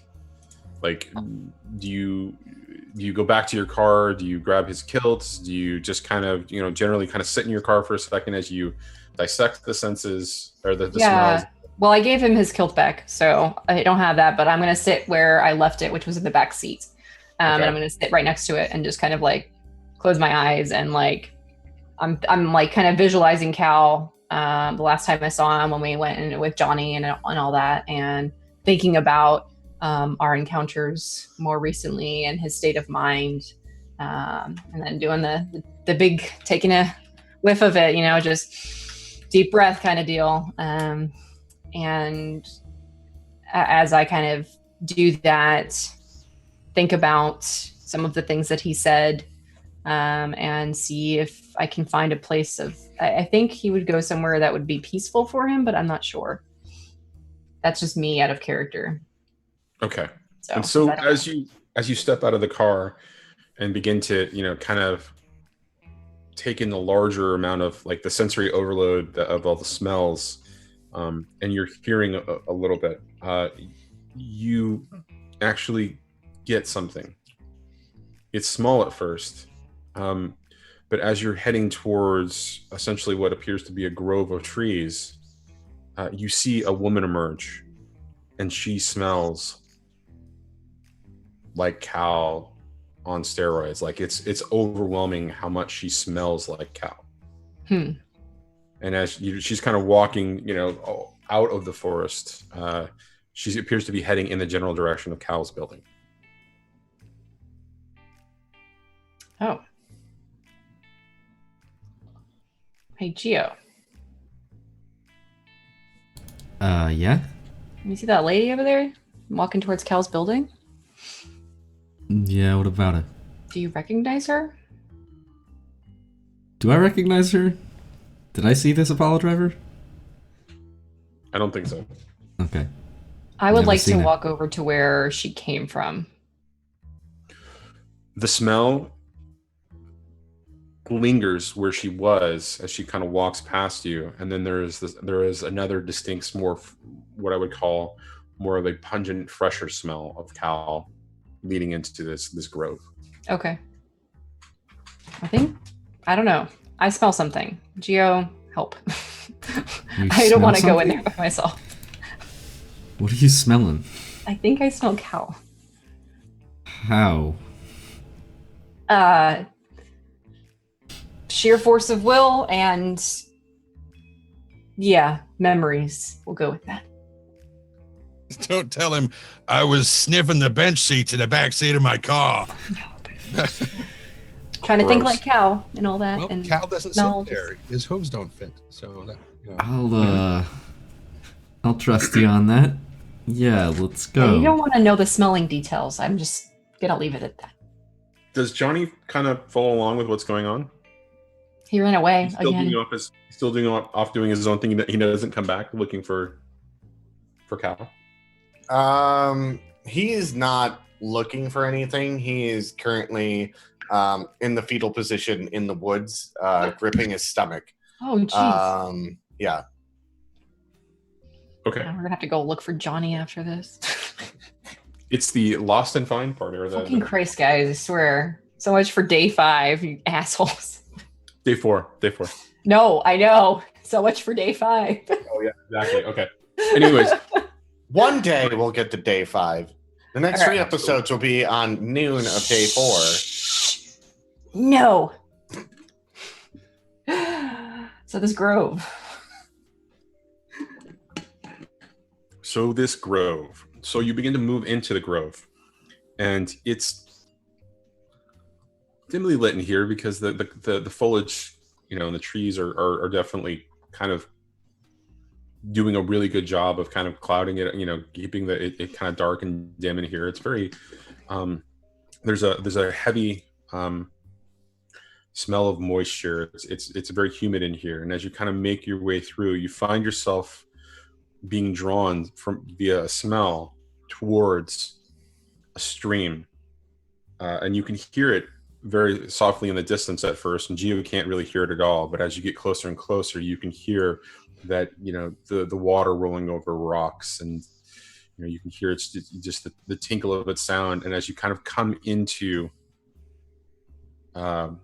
towards it, you find yourself coming to a patch of essentially that's well lit as there's a break in the foliage, and it kind of shines down onto a patch of soft moss just sort of next to the stream, and the smell is incredibly heavy here, but you can't see him. Hey Cal, are you here? I'm with Geo. We've been looking for you. She's not gonna hurt you. Or anyone right now. Nope, definitely not. You can't make a promise like that, Geo. I can promise if she does anything, I'll protect you. And I can't trust that either.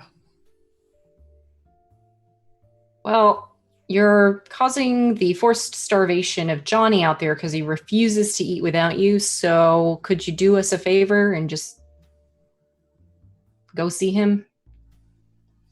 No. Great. So what are you going to do? Just going to hide in here forever? I wouldn't call it hiding. I'd call it relaxing. Okay. Well, then I'll send Johnny in here with you.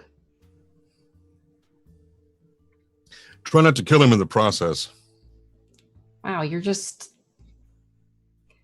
Yeah, not letting go of that one for a long fucking time, lady. Well, you should probably think about some more important things than that. Don't patronize him. I'm not patronizing him. This is me just having a conversation. I'm not going to go down that other path. If I were going to kill him, he'd be dead already, and you already know that. So let's just be honest with ourselves here. I killed your... I don't even know what you would consider him. For some reason, you think that that person is so important that you have to make other people suffer because of it. If that's not selfish, I don't know what is.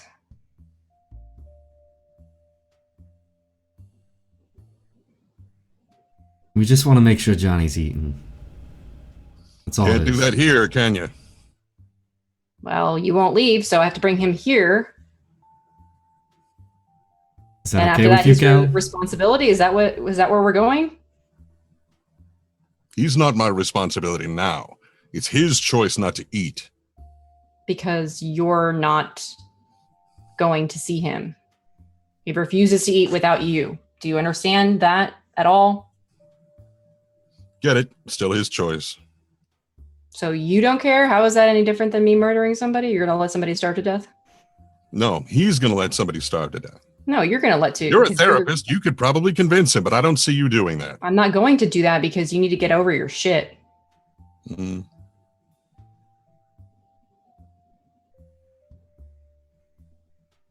You drink and you fornicate. That is what you do to relieve your stress. And it's not working, is it? Because you're still a hateful bastard. You know, you're really not earning brownie points with him. I'm not going to earn any brownie point. Are you kidding me? This guy is never going to let it go. Ever. There's no winning with him. He thinks he's better than me. Because Maybe you should stop thinking about a conversation as winning. it's not a conversation anymore. He won't even talk now because he knows I'm right. I'm not his therapist. I'm not here as a therapist. What are you here as? Just me. Just Morrigan. Why? Because Johnny won't freaking eat. And the boy's gonna die because this goat man is stubborn, whatever you are. And then Mr. Superhero detective who likes to get his hands on things and stealing them and then getting everybody else on their radar. At least I'm discreet. Let's be honest, guys. We don't have a very good whatever relationship this is. This is not a cooperative or productive relationship for that matter. But we're together right now. And this individual named Johnny, who is a child still, is relying upon the three of us for some reason to survive and get forward and move this case or whatever the hell else it is. So if you can put your own personal issues aside for one moment and just consider the fact that what you're doing is causing harm to somebody else. Not me, Right now, it's you. What do you have to say for that? I would say that discreet is not the word that I would choose to describe you. I think I would go with the definition of vector first. Ignoring the question, completely not even answering what I said. No, actually, it is answering your question because, by my recollection, Johnny did nothing illegal until he met you. Me? Oh, so we all met at different times and it was me that influenced him? He didn't steal anything until after you. He didn't break and enter into private property until after he met you. And after you. I haven't been encouraging him to do such things. Neither have I. I've been discouraging any of those actions the entire time. She's right. I'm at least partially to blame for some of that. But, Morrigan, you have to realize there's some amount of hypocrisy there as well. I'm not talking about me, though. That's what my point is we're talking about Cal's inability to face his problems head on, and is thus carelessly, gallivanting and ignoring the fact that his actions are also impacting other people who he claims, based on this brief conversation, that he cares for enough to say that it's my fault somehow. And yet he will not do anything himself. He will not take his own action to correct anything.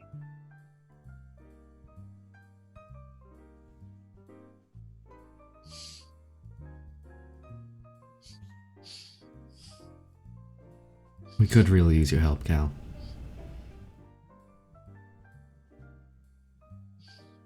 Doesn't have to be for long. And there's a sound of hoofsteps disappearing off into the brush.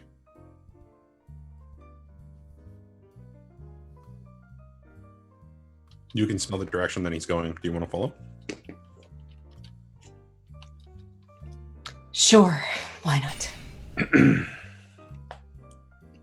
As Morrigan? Yep. Okay. No, as Batman. Well, I was wondering if she was going to... heading, going to turn into a crow. Nope. Where is the other goat going? All right. Who does number 2 goat work for? Is there signal out here? It's the middle of the forest. It's basically... It's a park. It's an enchanted forest. Okay. I would try and pull out my phone and... No signal. Yeah, okay. No signal at all. No telling Johnny then. Okay, so we're going to cut to Johnny. Okay. Johnny's currently on the ground. He has gotten deathly skinny. He's just like drooling at the mouth, and you just see him, and he's like, and he's just forcing himself not to eat right now. And he's like leaning up on a tree, and he's just like gripping his stomach, and he's just sitting there.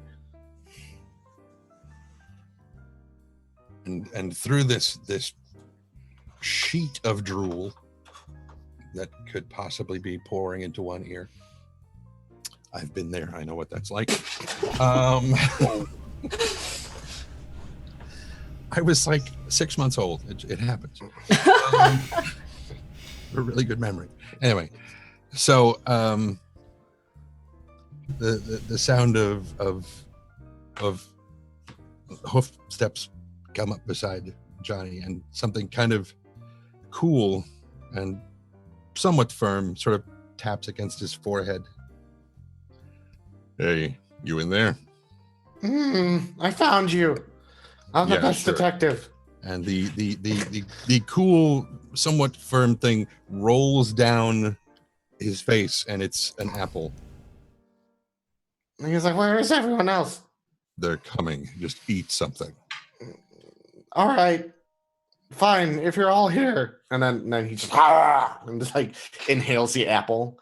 And he's like, okay, we need more food. Take us to a restaurant.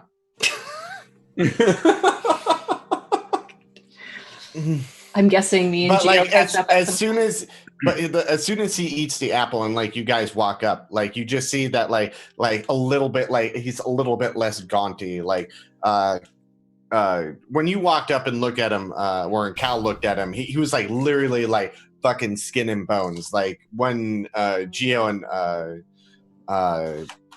Morrigan left him, he didn't look like he was gaunty, but not as gaunty as he was, and he's kind of like gotten back a little bit of a color to his face, and he's like, oh.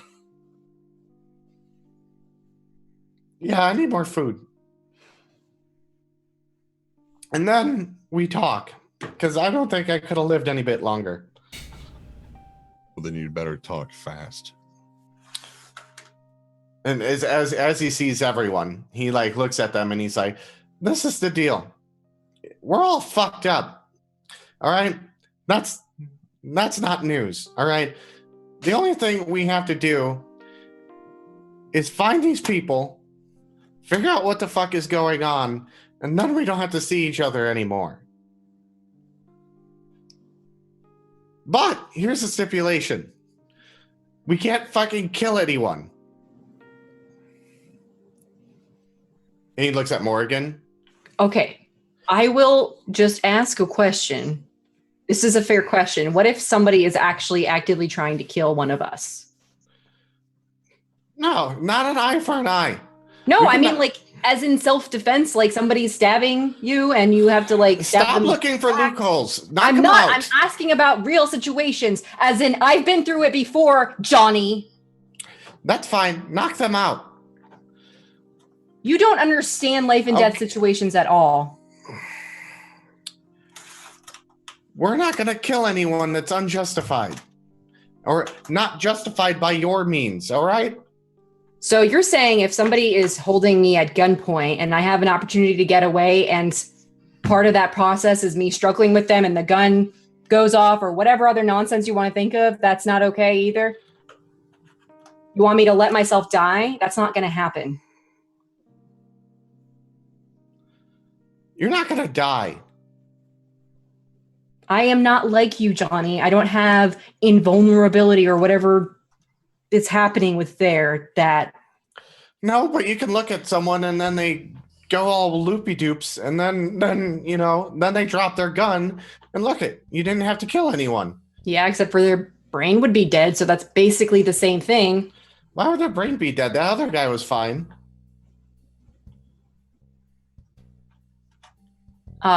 That's because I wasn't trying to hurt him.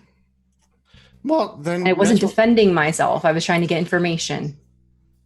Do you want to argue it or not? I'm telling you that if you're trying to have us come to this agreement, you also have to be realistic. There are people out there that will try to kill us. You do realize that. And I'll take care of it. Oh, so it's okay for you to hurt people and kill them? No, I'll knock them out. And then stand in the way of danger for you guys. That's not acceptable. You can't do that for us, Johnny. Why? Because you're not invincible. Then Johnny stands up and starts banging his head on the tree until it fucking falls over. I'm sorry, Cal. And he's like banging his head on the tree. Sorry. And like literally bashing his head until either like it gets stuck into the like tree or it like falls over. And then turns around and I was like, I'll be fine. None of y'all are my parents.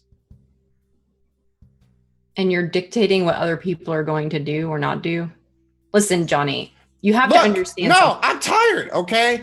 I'm tired too. No, we're a crew. We're going to find these people, and then we don't have to see the fuck out of each other anymore. We're not a crew because Cal doesn't want to be around any of us.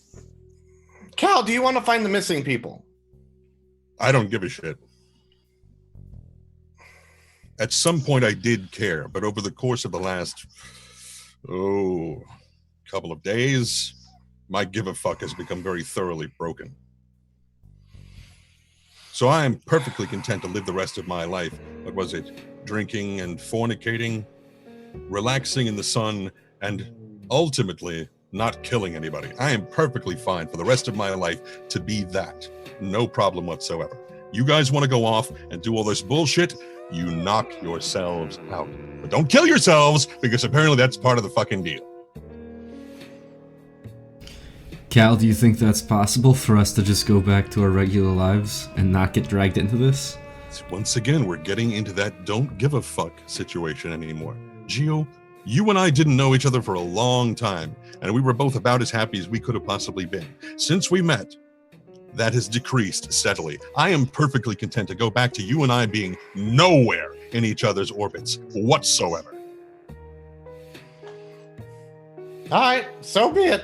Have a good life. And then Johnny Thanks. just walks off. And so does Cal. I'm about to table flip this shit. Go it.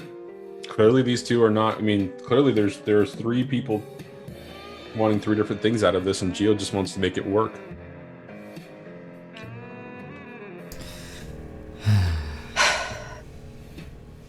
I am done with today, so I'm gonna go to my office and do something that I can actually make an impact on. That's somewhat positive. And you can let me know whenever, I don't know, something requires my attention. I don't know what else to do at this point. Mm-hmm. I'll let you know. I get the feeling we'll see each other again sooner rather than later. Yeah, but it's probably just going to be the 2 of us. You'd be surprised. Yeah, there's been lots of surprises, that's for sure. Well, anyway, I'm sure something good will come of this, right? I'm just going to keep telling myself that. I fucking hope so. Okay. Do you need a ride back? No. Okay. Well, then I'll talk to you later. All right. I'm going to fucking Xanadu. That's where I go. Fuck. Okay. All right. Now that the party has split 4 ways, thanks, guys. Really love this. I am fucking trying, okay? I also tried. I'm not gonna say that you didn't try. I'm just gonna say thanks, guys. It sounds like there's a couple of different agendas going on. So we're gonna follow each of the individuals. Whether you want to do something story-wise or you want to do a montage, you let me know. But I'm gonna call on each of you individually, and we're gonna start with Johnny. Mm-hmm. Johnny, you storm off from this situation. You are absolutely hungry. What are you doing? Mm-hmm. Going to Xanadu. Going In my directly- backpack, I have the jewels I took, or the jewel case I took from Xanadu. You And took it from Xanadu. You took it from. I the took page. it from the thing, but I'm gonna go talk to Mr. Gallows. Okay. So however long he walks there. I don't. How far away is it? If we're in- it's probably an hour at least. Okay, yeah. He calls in Apollo. You don't eat. No, he's not eating until he gets to at Xanadu because of the fact that he probably can get there in 15 minutes. Via Apollo. Yeah, via Apollo, and then he gets food if he gets to Xanadu. Okay. # free food. Well, so when you arrive, Xanadu is actually closed. Oh, no one's inside?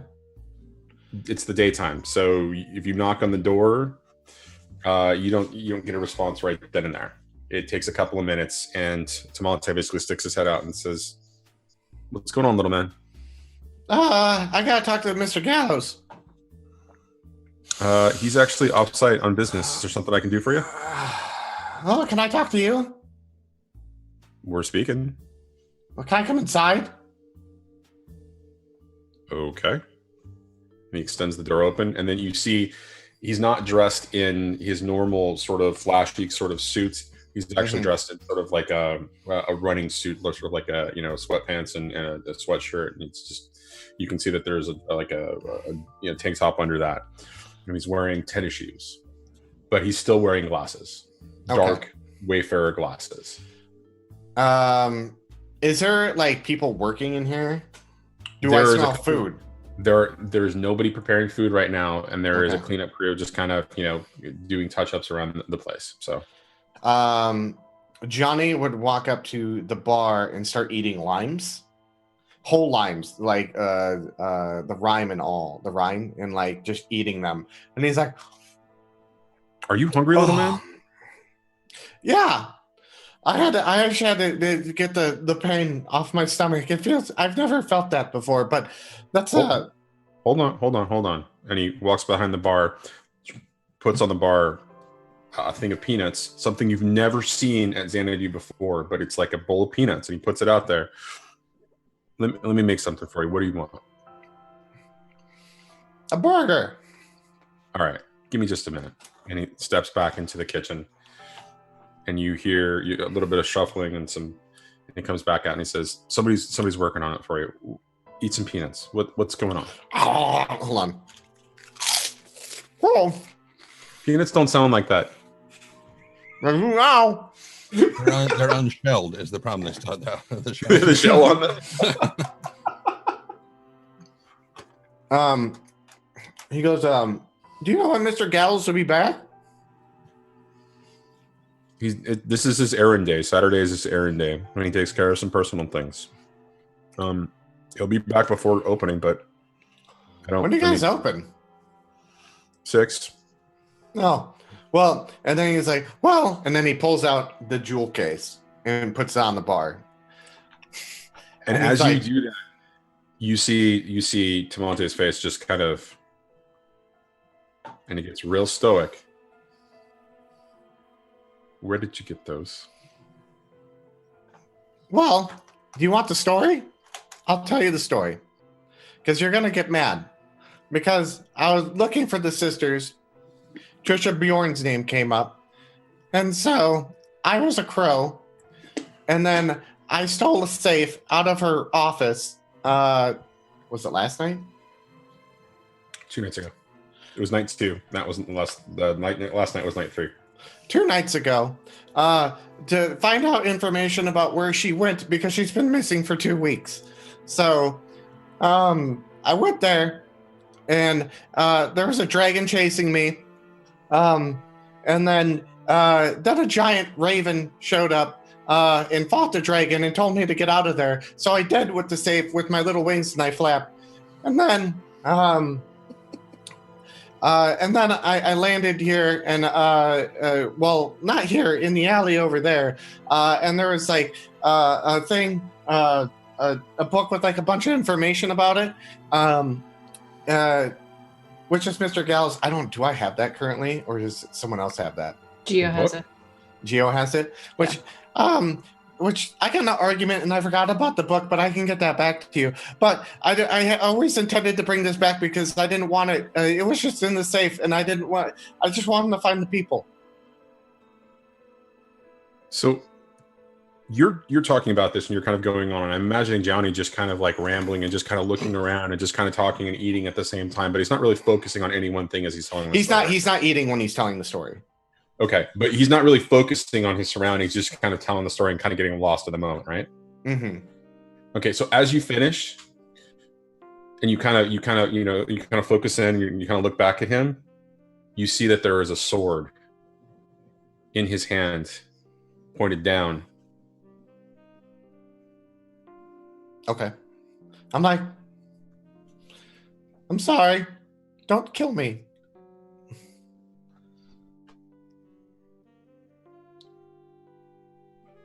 You did this because you were looking for Trisha? Well, and the other sisters. What was the Deveray? Devereaux? Deray. The Deray sisters.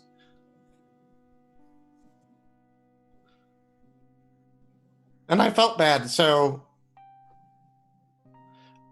I want to make amends to Mr. Gallows. You stole from Trisha. Yeah. Well, It's more, I had to find out information. I intended to bring it back. So it's not really borrowed, or I wasn't planning on gaining it for my own personal gain. It does not matter. You stole from us. Yeah.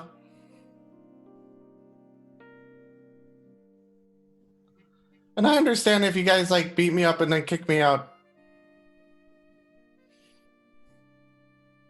He stares at you long and hard, and you can feel his gaze. Yeah, he's like staring at the bar waiting to get hit.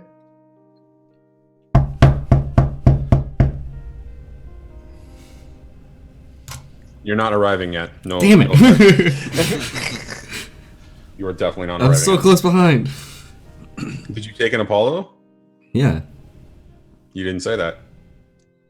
I wasn't asked. Exactly. So you're not there yet. Okay. So sword in hand, he kind of looks at you.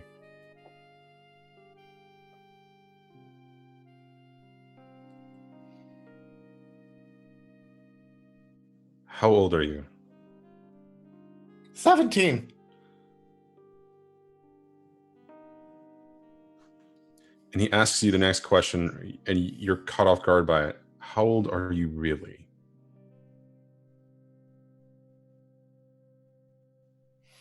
Uh, 17 years, 2 months, and You hear with a whoosh, there is a sword right next to your neck. I don't know. I don't understand the question. And as the sword is kind of like there and he's holding it out, he kind of pulls his shades down, and for the first time you really get a good look at his eyes. And they're rainbow color, they're chromatic. They sort of dance between blue and green and gold and orange and red. And he kind of looks at you. And he kind of pulls back and he kind of pulls the shades back up. You're telling the truth. And he resets the sword in front of him, pointed face down. Am I on drugs?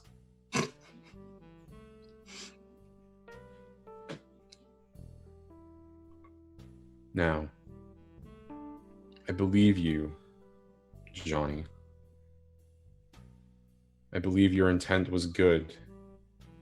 But I'm going to ask that you never do anything like that again. I understand. I realized I did something wrong, and even though it won't happen again, I promise.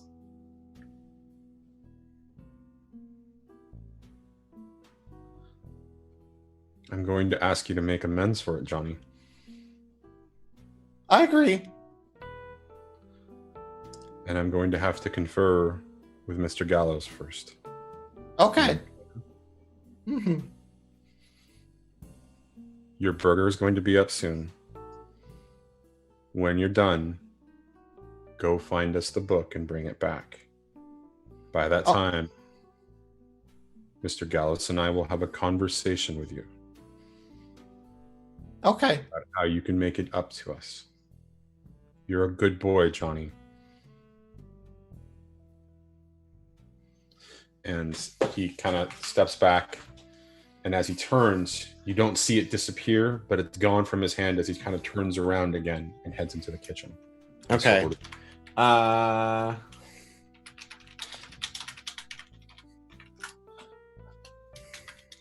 absolutely correct, Mad Rogue. Absolutely correct. Mm-hmm. Yeah.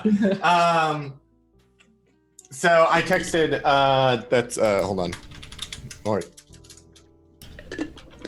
I texted Geo.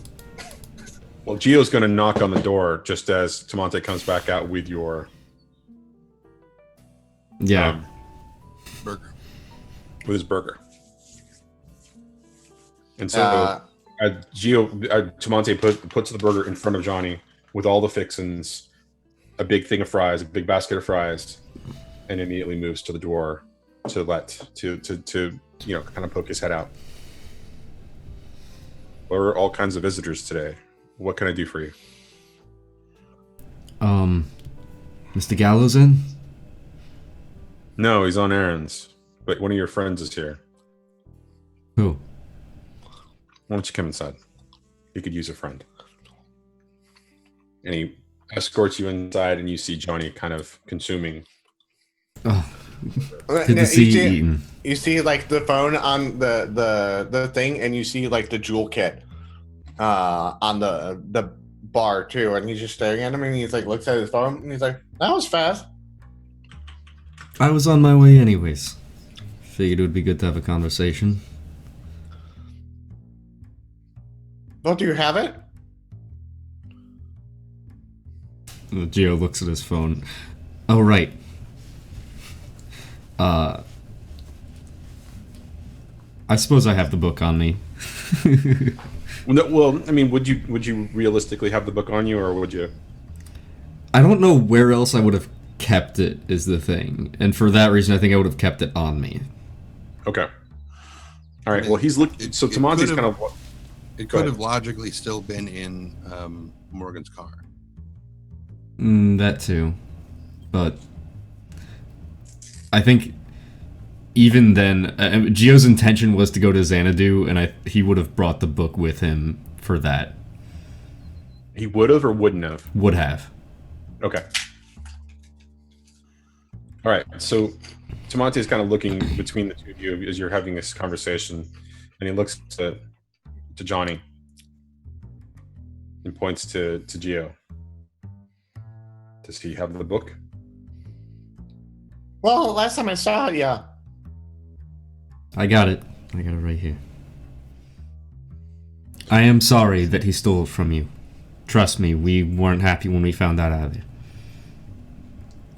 Johnny and I have had a little short chat, and we will be speaking with Mr. Gallows this evening to talk about how he can make amends. Thank you for bringing the book back. No problem. And he takes both the book and the case, and he carries them off into the back towards Mr. Gallows' office. Would it be possible for me to join in on that conversation with Mr. Gallows? I realize that it was improper for us to be in possession of those items, but I do have questions about them. This conversation is about a debt between Johnny and the owner of those items contained in that case. Some of them being Mr. Gallows. So no, you may not. However, if you have questions later, you might try buying Mr. Gallows a drink. That usually gains his favor on such matters. I'll keep that in mind. Thank you for your help, Tamonte. Shakes his head and kind of moves into the back, letting Johnny finish his food. Oh, Johnny's already done.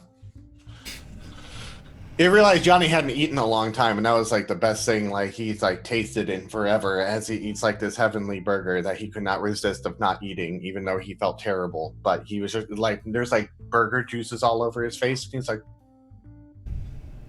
Then he gets up and he's like, and then takes a napkin and then like a pen that's nearby, and then writes his number on it and gives it to Tamonte. And he's like, there, just text me or call me when you guys want me to come back. Just be here at 7, Johnny. Okay. And then he just meanders out the door. I'll follow. What about you? Okay. All right, well, we're going to cut to Cal. Cal goes to Vintage Memories. Okay. And he walks in, and the place is moderately populated. And he strolls up to the bar, pulls up a seat.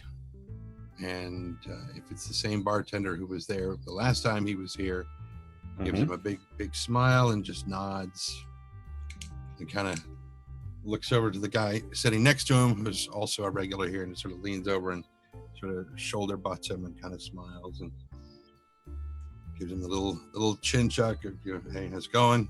Good to see you. And then when the first glass of wine slides up, Cal just takes it and starts drinking. Nice slow sips. Starts carousing with the other patrons at the bar. Is this a montage of some kind? Could make it a montage. I guess I could pay some attention to some part of Well, things. it's unless you've got something else, someplace else that Cal's going to go after this or going to do after this. I mean, it seems appropriate to Vintage Memories to be a montage of some kind. No, he's just gonna hang out, relax, enjoy himself and the company of others. Okay. All right. Well, then we'll just cut to Morrigan. Yay. Yay! I don't even know what to. I've been sitting here thinking, and I don't know what to do. She went back to her, excuse me, to her office. Mm-hmm. Right now, she would be sitting in that side room that's got the big investigation board that she's got, just staring at it. I think that she's gonna explore her mythos. Okay.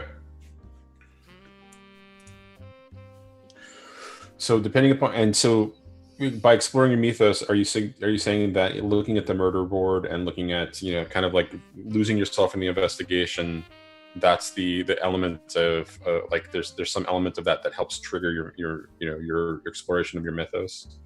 Yeah, so the board has like all of the strange happenings that have been encountered, and she puts Trisha's name back up there. Like, she had her on the side as like just a person of interest, and she puts her up on the same level that she's got the rest of the Bjorns, and starts to like write down the notes that she got from the from Eddie, and kind of adds that to the board and looks at it, and I think she's probably this is a tough one because her state of mind right now is really bad. She was triggered by some of the stuff that she dealt with back in the park, especially with Johnny and what she said about having to have like defended herself before.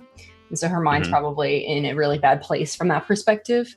So maybe it's not, I don't know.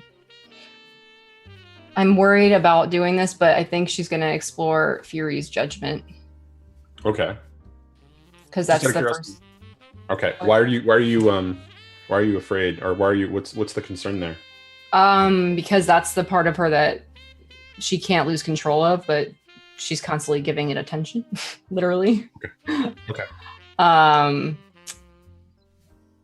I think she's questioning her therapist of herself. Her humanity is questioning her actions, but she's constantly being overwhelmed by her mythos. So I think she's going to explore that particular of like why, like what is mercy supposed to look like? What is the true judgment kind of deal? So is that the question that you're exploring for your mythos? That's the question that you're going to get the one clue for the answer for? I don't know. I don't know. I've never done a explore the mythos, so I don't really know. Well, like in this way, so I don't know. It's basically like an investigation, right? It's you get a question that you can ask, and then we can either explore the answer together, or I can convey something to you, or I can give you a vision that leads you onto a path to further investigation for your mythos. For example, when Sam did it on the Wednesday show and was trying to figure out if there were other clones out there besides him, give him a response and say, yes, there are actually clones out there, and there's this, this clone doesn't have any memory of what actually happened, right? So there's plenty of opportunity to do that and explore it, not only in a from just a question and answer standpoint, but also from an RP standpoint. So that's perfectly possible. However you want to play this. In that case, I think she's going to focus actually on the triggering event, which was the Maiden Butcher, which would be actually her logos. Okay. Rather than her mythos. I think the question she's going to ask is where is the Maiden Butcher?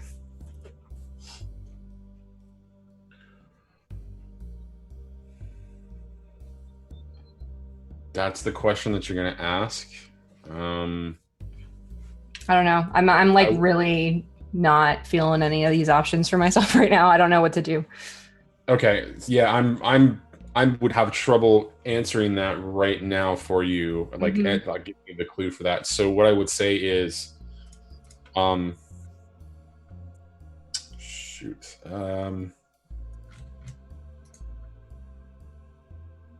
How about this? How would you? So you're going. So by looking at the board, you're kind of you're supporting all of this to kind of to explore that logos, right? That what is it specifically about that relates to the Maiden Butcher for you? In the, like, where is the line that it connects to there? Like, what is the ultimate trigger that kind of about this investigation that kind of leads you into this? I think it's just the fact of the people around her, like, constantly questioning her and her motives. Like, she's in the light of her profession, nobody questions her professional capability, and she uses the power that she gains from her mythos to her advantage in her professional capacity at times as well. And so the board itself is like, the mystery behind the board is like, what the hell's going on? Like, there's missing people, there's individuals who are helping other people mysteriously disappear. Who else is like missing? There's just this constant, there's too many questions that she has, I guess. And it's what she had to say and what she had to think about when she was confronting Johnny and Cal, and where she is now. It just feels like she's going through the same thing again, where people are doing something really bad and she can't do anything about it. And her humanity can't do anything about it. But she knows that if she were to unleash the rest, I honestly don't know what to do. That's why I'm over explaining everything, because I have no idea. No, I get that. Yeah. And so what I would suggest then is that there is overwhelming sense of, so as you're beginning to kind of explore this and you're giving attention to your logos, you find this, you find elements of this that just sort of as you feel lost, there's also this connection, this moment that inspires you to trust the rules, to trust the structure, to trust the internal logic that has given you so much insight, and your ability to to kind of rationalize the chaotic world in crazy situations, right? And so you start to dwell and you start to think about how this relates to other things that you've worked on. The Gephardt Caparelli case, which confuses you, kind of adds to that chaos, but other cases, previous cases, work that you've done with Derek, work that you've done with clients, begin to kind of drive you in that direction. And you realize that in order for those things to matter and to give you the resolve to continue for this, is to deny the baser sort of emotional nature of it, and to stick to the rules that the structure of psychoanalysis and psychology and the laws and the things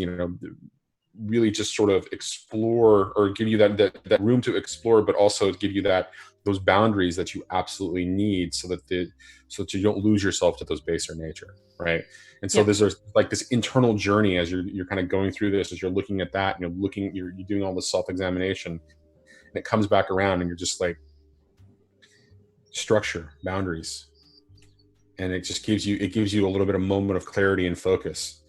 And so that you get attention to that logos by doing that, right? It's it basically comes down to boundaries. Understanding that the boundaries are actually important, and that they prevent the chaos and the baser nature of everything. Okay, cool, works for me. Okay, guys, so it sounds like there's the party is split again. I need some direction about where you guys want to go. You've all explored something individually, or as Johnny and Gio kind of came together. What's next? What's next for the crew?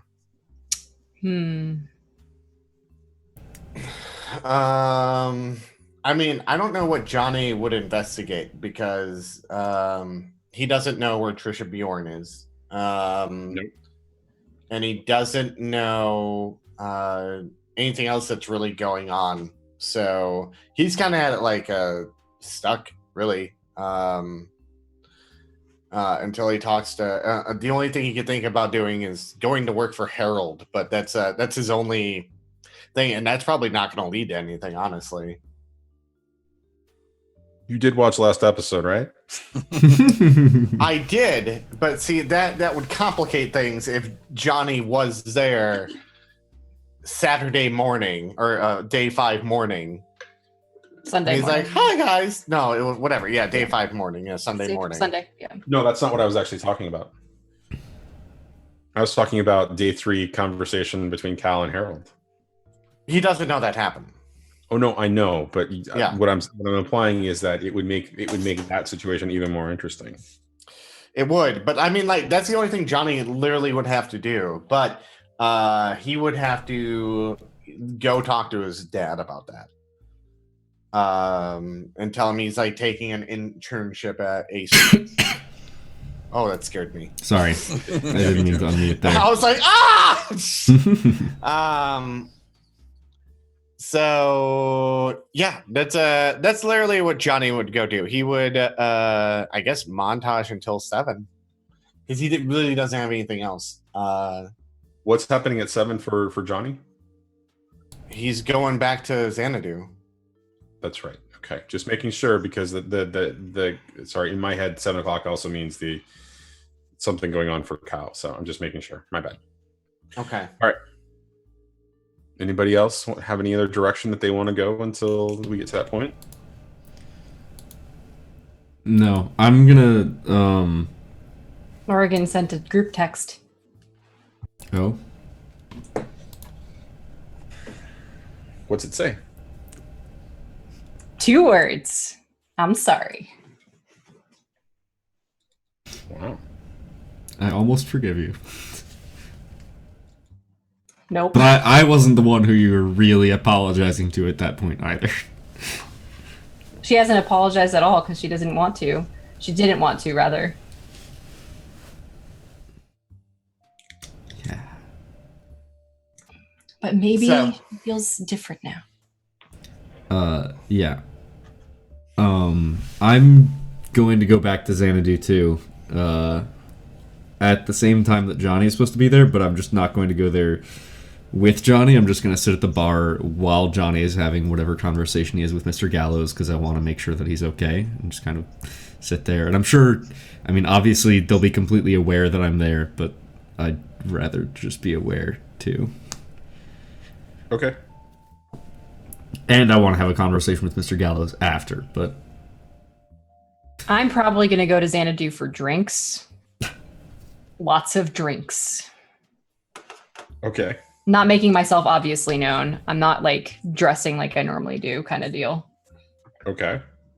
Yep.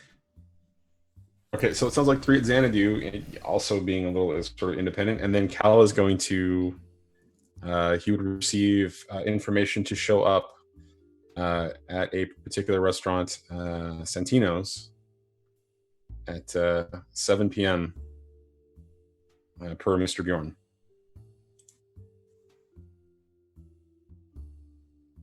He heads that way.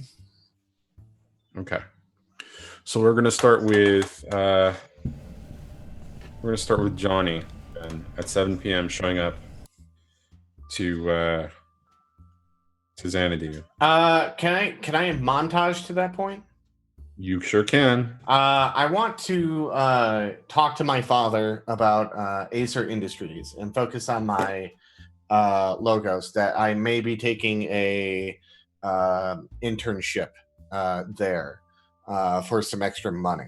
As well, it won't interfere with me repairing the arcade games, but that's where I may be going, and I may work late nights. He doesn't really know the details of the job.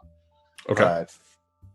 But that's what he would talk to his father about, and then I imagine his father would be cool with it because it doesn't interfere with him fixing the arcade games. So, and that's what I want to pay attention to, the high school student arcade repair mythos in my repertoire. Okay, do you want to have that conversation, or do you want to just have it be that montage? Have it be that montage. Okay. To kind of speed things along. Okay. Fair enough. Because I imagine I know how the conversation would go. I'd be like, oh, blah blah blah. You're growing as a man, and blah blah blah, blah. And the traditional like dad speak, and so he's gonna maintain like the two jobs, and then he heads over to Xanadu to talk to Mr. Gallows. Okay. So you're invited into Mr. Gallows' office when you arrive at Xanadu. Johnny's looking around nervously. He thinks he's gonna die. So you come into Mr. Gallows' office. He's clearly not there. He's clearly out on the club floor. But Tamonte personally escorts you in towards the back room and then kind of like has you sit down. And the office is very much a not an extravagant affair. It's a big room, but it's not like extravagant. It's nice, sort of comfortable furniture. There's a nice wooden desk behind it. There's a chair with a high back on it, and otherwise it's just it feels very comfortable. It feels almost like more like a homey environment than anything else. And there's a couch and there's some chairs and there's a little bar off to the side. There's clearly refreshments there. And so, Johnny, you're just kind of given a moment to kind of absorb all of this in, kind of just as things, as the noise barely, from the club, but barely makes it in, and the door opens. Mr. Gallows kind of walks in, and behind him is Tamonte, and Tamonte just kind of stops at the door. The door closes, and he just kind of puts his hands over his chest kind of crossed as Mr. Gallows kind of walks around the desk and kind of sits down. And for the first time, when he sits down behind the desk, there's an overwhelming presence of authority that you're getting from him for the first time. Mm-hmm.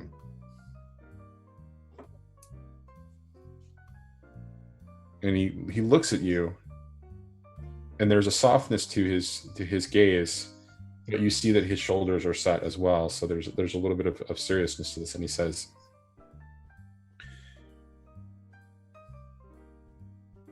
I've been told what you've done. You explained to Tamonte your reasons. Do you want to add anything to it? I don't think there's anything to add to it. I think I told everything. And your ultimate intent was to find my daughter. To find the Deveray sisters. Why is this so important to you, Johnny? Because I don't. It just seems like something weird's going on. There's something more than just to life, I guess. Shakes his head and kind of. But why is it so important to you? What drives this? What drives you to break into a man's home? Or in this case, my daughter's home? What makes you think you skirt the law, the rules? Naivety. He kind of looks down. I basically, I kind of went off the deep end and kind of did a vigilante thing. I guess I was thinking I was a superhero and got lost in the fantasy, I suppose. There's nothing wrong with getting lost in a fantasy. We tell ourselves stories every day, Johnny. to keep ourselves going. But ultimately, there are rules that shouldn't be broken. I appreciate you being honest, though. I appreciate you telling us what happened, and I appreciate you returning the case and the ledger. Mm-hmm.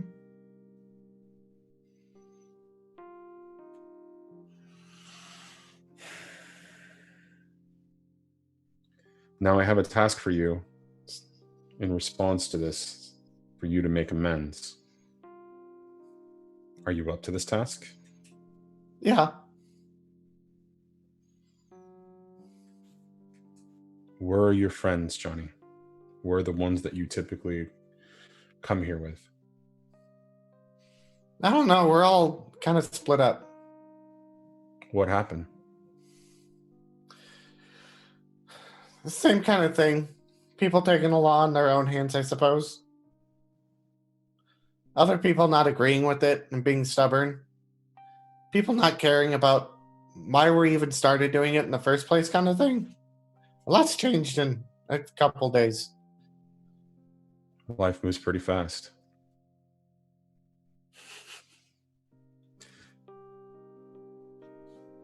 I'm really tempted to say a Ferris Bueller quote right there, but I'm holding it back. I did it intentionally to see how you'd react, that's all. Ferris Bueller exists in this world. Sometimes you gotta stop and look around. Well, your friend, my good friend Cal would say the exact same thing. Yeah, he's mad at all of us too. I'm mad at most of them. And then they're mad at us. I went on a hunger strike for a little bit. Growing boy like you, Johnny. And he looks at Tamonte and kind of, motions something, and Tamonte steps out. You need to keep eating. Okay. Fuck, All is right. it that easy? Well, God damn it! And he looks at you and he says, your task is to make amends. If you're going to find the Dairy sisters, you need to do it together. Oh boy.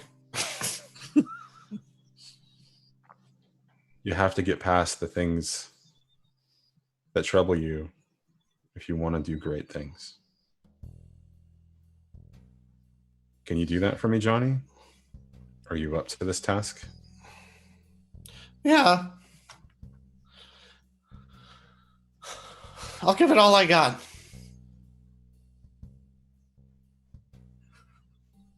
Roll it. No, sorry. Okay, here we go.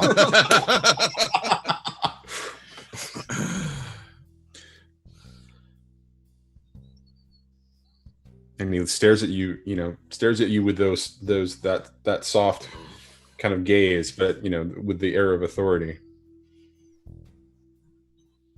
Do this for me, and your debt is paid.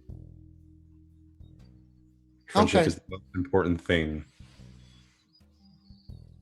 that you can have, especially at your age.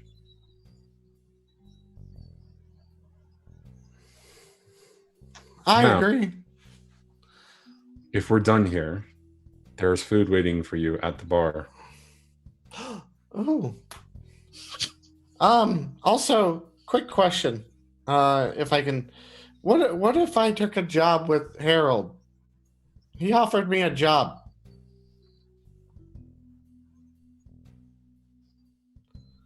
Do you believe in my son's cause? I don't know. He didn't tell me much. He was very vague. He said something about making the world better for people like us, but I really just only kind of start realizing people like us, and then there's this whirlpool slowing down. Yeah. I mean, but, I don't know. I don't know if I want to join his crew. But Do you think there are people that should be treated better than other people, Johnny? Well, Does that make you superior to them if you are better than them? no, because, well, no, you should help people. Does he not help people? My son has lost his way. I hope to bring him back to a better state of mind, but he's lost his way right now. He doesn't want to help everyone.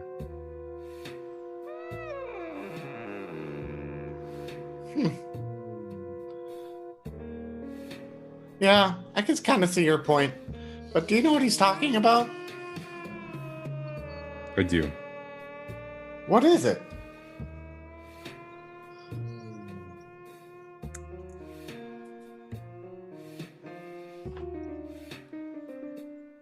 He thinks the world is about to change. And that people like you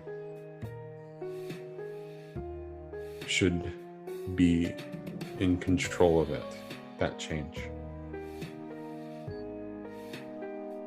That you should build it on the backs of those who do not have it.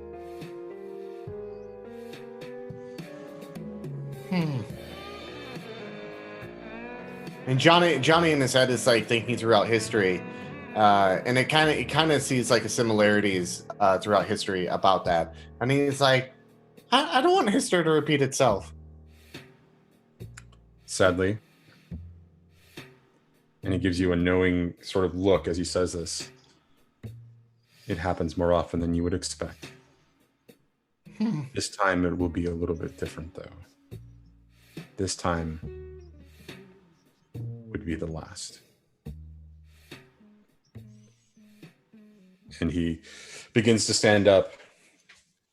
You have a choice to make for yourself, Johnny. You have your friends and your task ahead of you.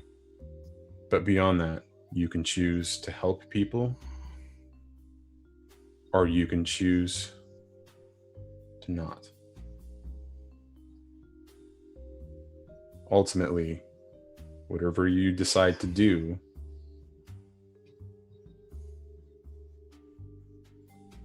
I hope you do the right thing.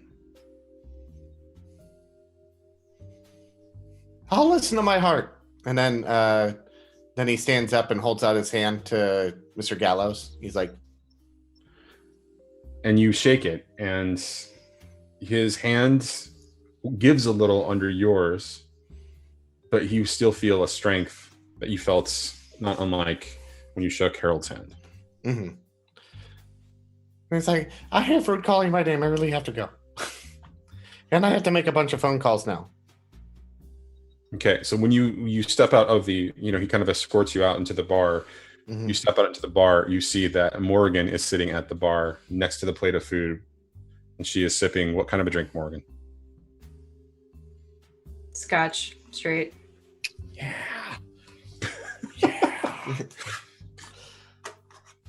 And Gio is somewhere else in the bar, just kind of enjoying a drink as well. Mm-hmm. Manhattan. Gross. Are they both sitting next to each other, or? I don't know. Would the two of them sit next to each other if they saw them? I'm not moving, so unless Gio actually went up to Morrigan, she's just planted herself and is just drinking. Not really looking around. Gio definitely is looking around, but I think he would see Morrigan and not go over to her still at this point. Because that's just not what he's here for right now.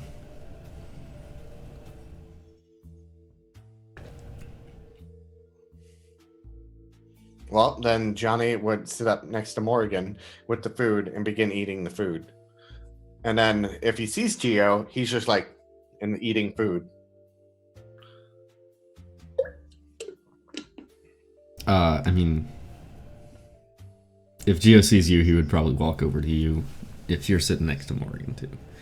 But give you a moment to see each other first. Oh, hey there, Johnny. Hello. Somehow, still at the same place. It always ends up back here. Well, except for one of us. No surprise. We have to change that. Yeah. Good luck with that, Johnny. Good luck with that. Yeah. Any bright ideas? I'll go Get him. Nope, not going to say that in front of Johnny. Never mind. And she just downs the rest of her drink and asks for another one. I'm going to go talk to Cal by myself, if you don't mind. Go for it. Do you think you can do that? Yeah, it's going to be difficult, but it's what I have to do. Why? It's my atonement. Your atonement? Yeah. Are you a priest now? No, Okay. it's what Mr. Gallows told me. Why did he tell you that? Because I stole from him. How does he know that? I told him. Oh. Okay. Did it feel good to like just let that out? Yeah. Hmm. I felt bad, but he's got all his stuff back, so but I have to bring us all back together.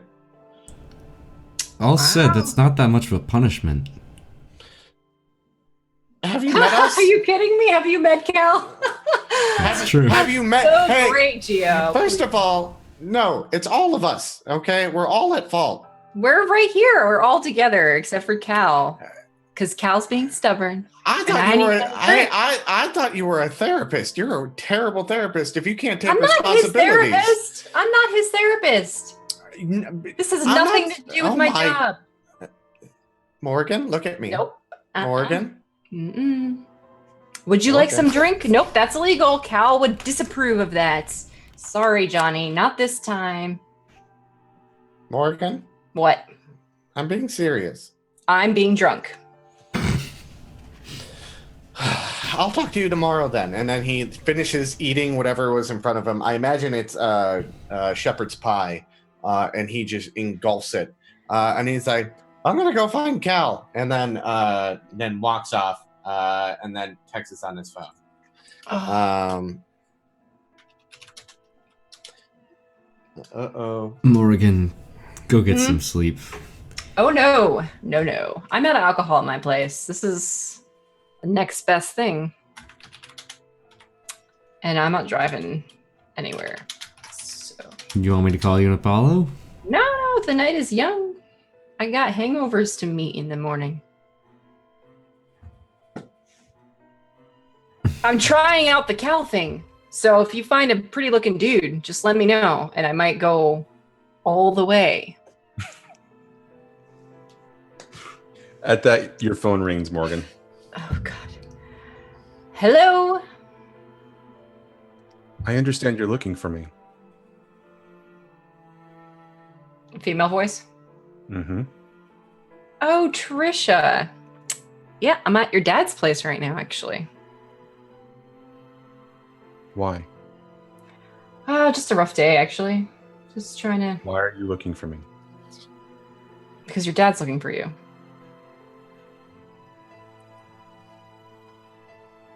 Is that... Give me the phone, you're drunk. One moment. I've had quite a few beverages, so I'm just gonna give you over to this other individual who you already know about. His name's Gio. There you go. Hi, Trisha. Gio here. I didn't call you. Is that not okay? We're working together. I called to speak to Morrigan, Kane. What do you want, Gio? I mean, we all wanted to talk to you. And it's not just about your dad. There's people who think that you're involved in the missing sisters. And frankly, I can't blame Making them. it safe. Don't What? worry about it. We just want some answers. If there's nothing wrong, then you got nothing to worry Everybody about. wants answers, but it's not going to solve any problems. We can help you. I sincerely doubt that.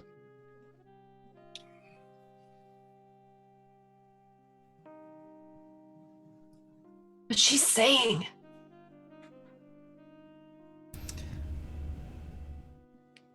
Is there anything you need or want from us? For you to stop looking for me. That's not gonna happen.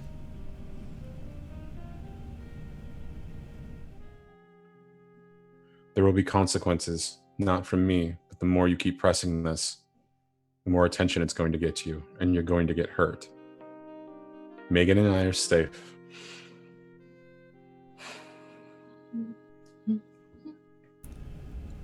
Is there anything else you can tell us? To help. If Megan's concerned about her sisters at all, then we can. I need you to leave it be. You're going to get hurt. I'm not afraid of getting hurt. You should be.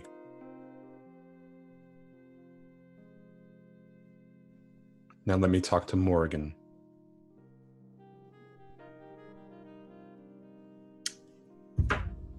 Yes, hello. Still me. Why are you looking for us? Well, because Phoebe went missing, and then that led to Megan being missing, and her other sister, Alexis, is missing. And long story short, it somehow leads to you. Megan is safe. I just told this to Gio. You need to stop looking for us. Okay, don't you want to, talk to me face to face or something? I would only put you in more danger. As I explained to Gio, there is going to be more heat on you if you continue to look for us. Well, would that help you if we had more heat on us and you didn't? We're safe. Are you sure? Because your father does not think so whatsoever. Also, your brother doesn't like you for some reason. I don't know what's going on with that. Stay away from my brother. He's dangerous. Yeah, I'm getting that feeling. I'm not kidding. No, I know. I know I'm drunk right now, but I know. I agree. Not a cool guy. Whatever you do, any of your friends, don't let them near him. He will manipulate them, he will confuse them, and he will get them to turn against you. Cool. You need to stay away from him. Okay, so could we do like a weekly check-in or something like that and make sure you guys are still okay? This will be the last time that we talk. You sure? Because I'd feel a lot better if we could just check in on occasion. You can call me. That kind of thing. Line goes dead. Damn it. Guys. And she's like looking at nobody else paying attention. Gio. Not really good at this when I'm drunk. As you put your phone down, you see that you see the call history of your phone, and you see that the number was not unlisted. Do I recognize the number, or is it just a phone number? It's just a phone number. Okay. I could do something with that later when I can read numbers properly. Oh, I could. Did she tell you anything else? No, you think I should call her back? Right now? No, that's probably a bad idea. Yeah. But good. Here's the problem, though. I don't believe her.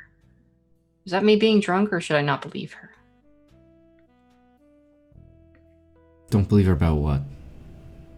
She says that they're safe. I don't know. And that her brother is the bad guy. But like siblings hate each other, so that's really not a very useful, I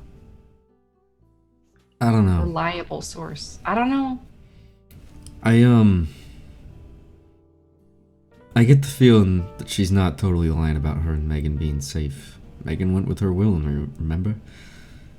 Yeah, but who's to say that Megan's not a baddie either? I don't know.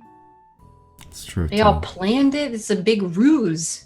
They're just making us look like fools. That's what's up. That's what's going on. I don't know. Gio, I don't know, man. What time? It's like 8 o'clock. How am I drunk at 8 o'clock? I'll tell you how. Assholes. That's how. In through the front. Go ahead. I was gonna say that's a very Cal response. She was trying to get into his head. She got a little too far. Too far. Bad experiment. No, yeah. abort. Through the door, you said? In through the front door walks 3 sort of burly individuals, bodyguard type looking guys.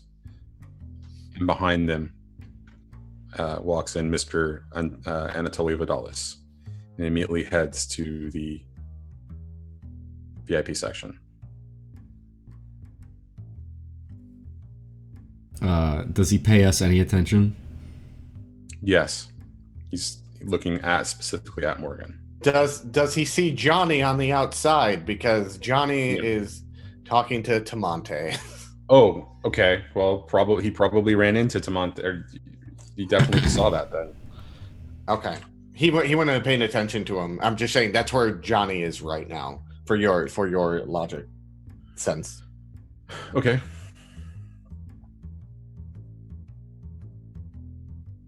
Is he just like in the dancing? VIP? She's dancing. Is he just staring or? No, he's definitely paying attention to the two of you, but he's definitely focused on Morrigan, who continues to be drinking apparently. Dancing, drunk. Yep. And the band decides to play something by The Cure. It is 80s night. Yeah. Is it 80s night? I didn't realize it was 80s night. Poor Gephardt should be here sometime. That's right, Gephardt is here. That's Not yet. right. It's 7. It's like 7:15, 7:20. No, it's like 8 o'clock. Oh, It's is it 8 8 o'clock now? So Gephardt's probably She's about arrived. to go down. Oh my god! They're on the dance floor dancing with each other and don't realize it. They're like, she's got such Scotch goggles on. She has no idea who it is, and she knows she's supposed to tell somebody about it. So she's just because this text just going Derek.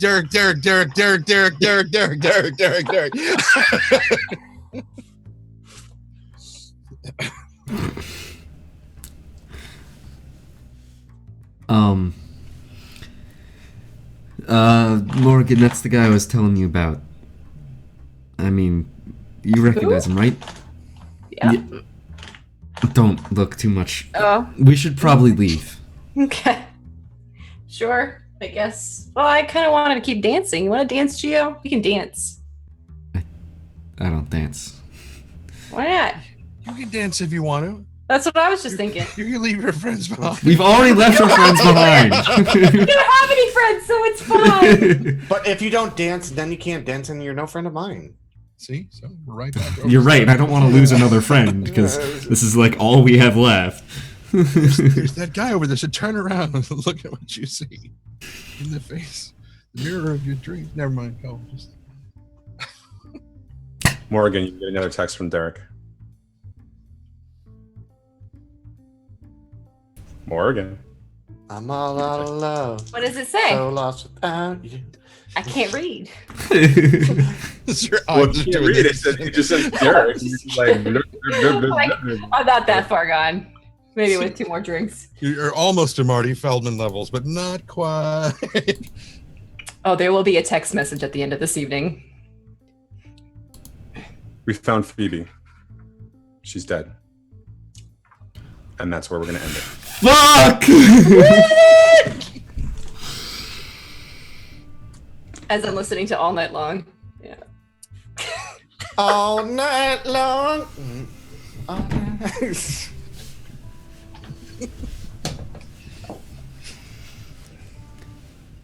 Oh, good. my That's God. good. That was funny. Oh, that's a cliffhanger right there. I'm Yeah, really glad we got this that in is a laughs because holy Fucking fuck. cliffhanger. Everything was so serious, and I was like, what would a therapist do in this case? Drink. A lot. Reasonable. Drink and not be therapist-y. Yeah, forget about therapist things for a while. Just for a little. That's a good logos to take. Get rid of one of your mythos and replace it with drinking. And just like Mulligan, you're taking that advice to heart. It's the defining relationship theme book, and it's booze, it's scotch is your defining relationship. Jack Daniels. Yep. No Jack Daniels. That's a terrible defining true. relationship. But That is still- the terrible. Is that not something Wednesday has? Or, sorry, Gallows? It has it, but that's like college mixer stuff. You know, that's for the people who have to stand in line and wait for Tomate to let them in. It's a little bit of Brooklotti or a little bit of Ardbeg or a little bit of, Lagavulin, your choice, right? All right, that was... Oh! Phoebe's dead! You know what? Shit. Okay, here's the thing.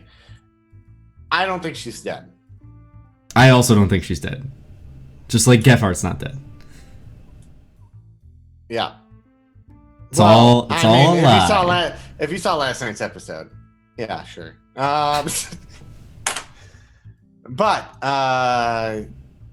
yeah, I don't know. Like, I think it's a ruse. I think someone's after the That's sisters. my word, okay? I'm sorry. That you're said not- it was my word. Okay. Ruse. So That's drunk Morrigan's I word. think what's going on is that it's a stage. So because someone's after the sisters, but that's just me pulling shit out of my ass. So. It's all a ruse. Ew. It's all a ruse. Your cunning attempt to what was that line from Clerks? Anyways. Your cunning attempt to ruse me, madam, are noted, and I do not appreciate it, or something like that. I can't remember. It's been so long since I've seen it. Happy Scrappy Hero Pup. God damn it. That's not a thing in 6 and 20. Anyways. God. All right. Let's go around to the cast and get everyone's thoughts and shout outs and stuff. And let's start with the one and only Morrigan, Metamancer. Hey guys. Shit got real. Shit is always real when we play. I don't even know why I bother saying that anymore. It's like, be prepared when you get here. How you guys doing? I'm Metamancer. You guys can find me on twitch.tv/Metamancer. I stream all sorts of different things, and they're always around tabletop. Well, except Saturdays. Semantics. Anyway, one thing exciting that I really want to plug is that tomorrow night I'm going to be starting the first 40k Dark Heresy game on my channel. I will not be DMing, but I will be playing, and I'm super excited. Like, super excited. So you guys should be there, is what I'm saying. I hope you're not streaming, Speedy. Sorry.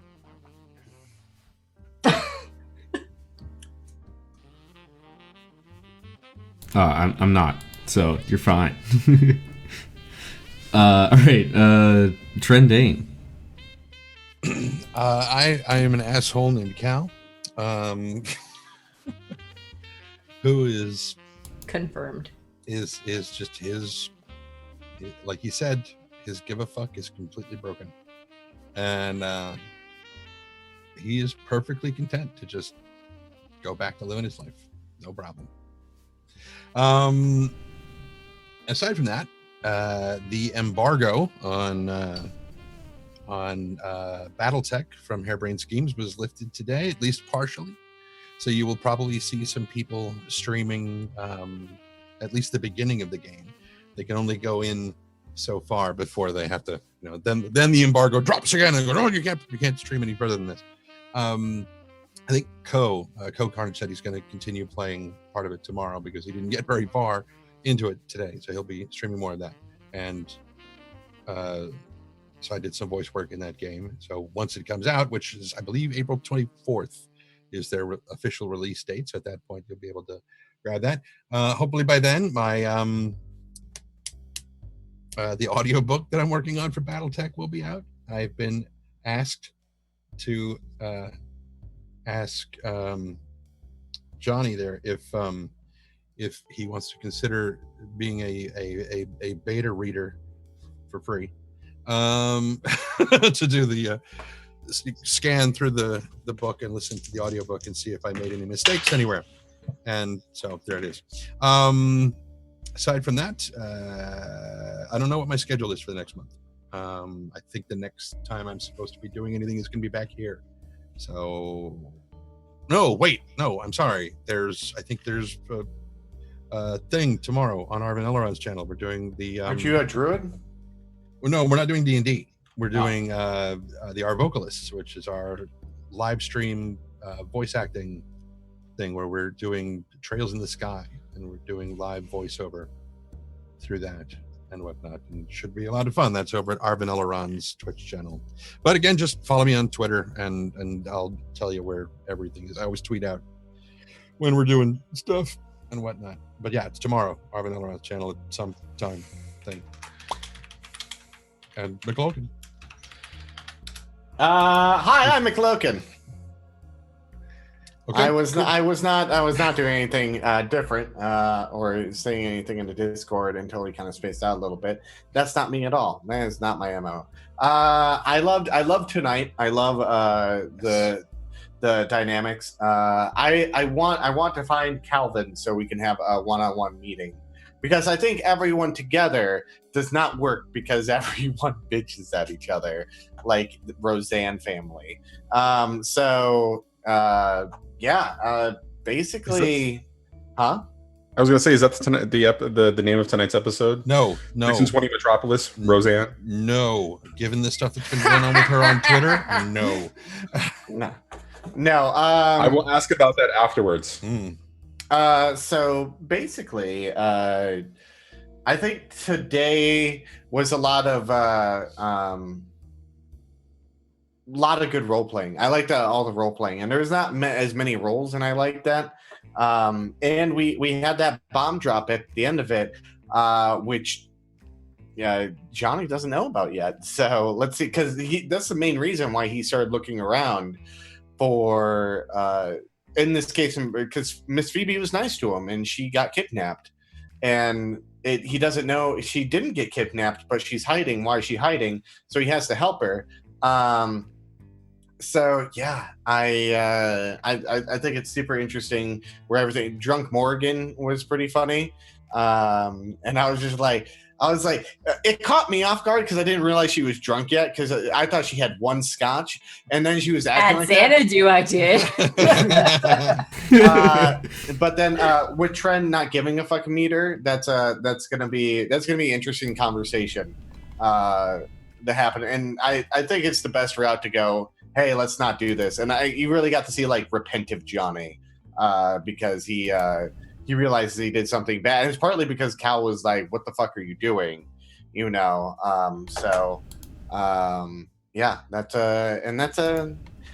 where am I going to be tomorrow? I'm going to be on Metamancer channel playing in that Dark Heresy Warhammer campaign. I cannot wait because I'm Judge fucking Dredd, basically.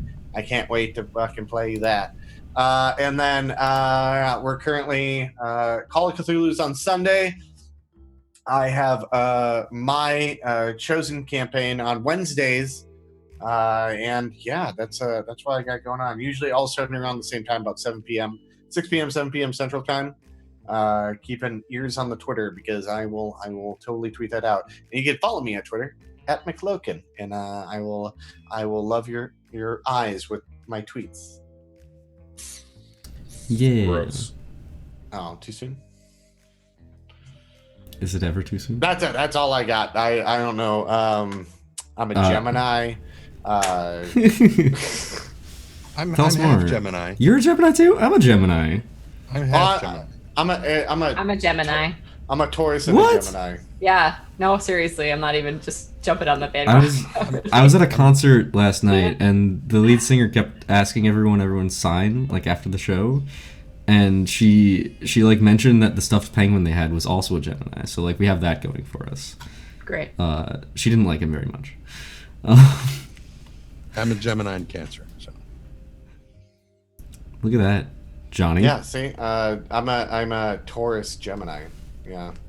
Johnny, what are you? Or are you guys getting these dualities of It's the being horror? more cusp. There's a sun. Cusp. Yeah, I am Gemini all the way then. I'm kind of I've seen your Gemini split Cancer, I guess. personalities. That's true. Johnny, what sign are you? closed for business. Johnny.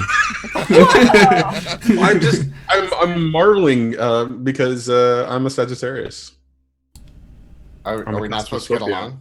No, that just means it's really hung.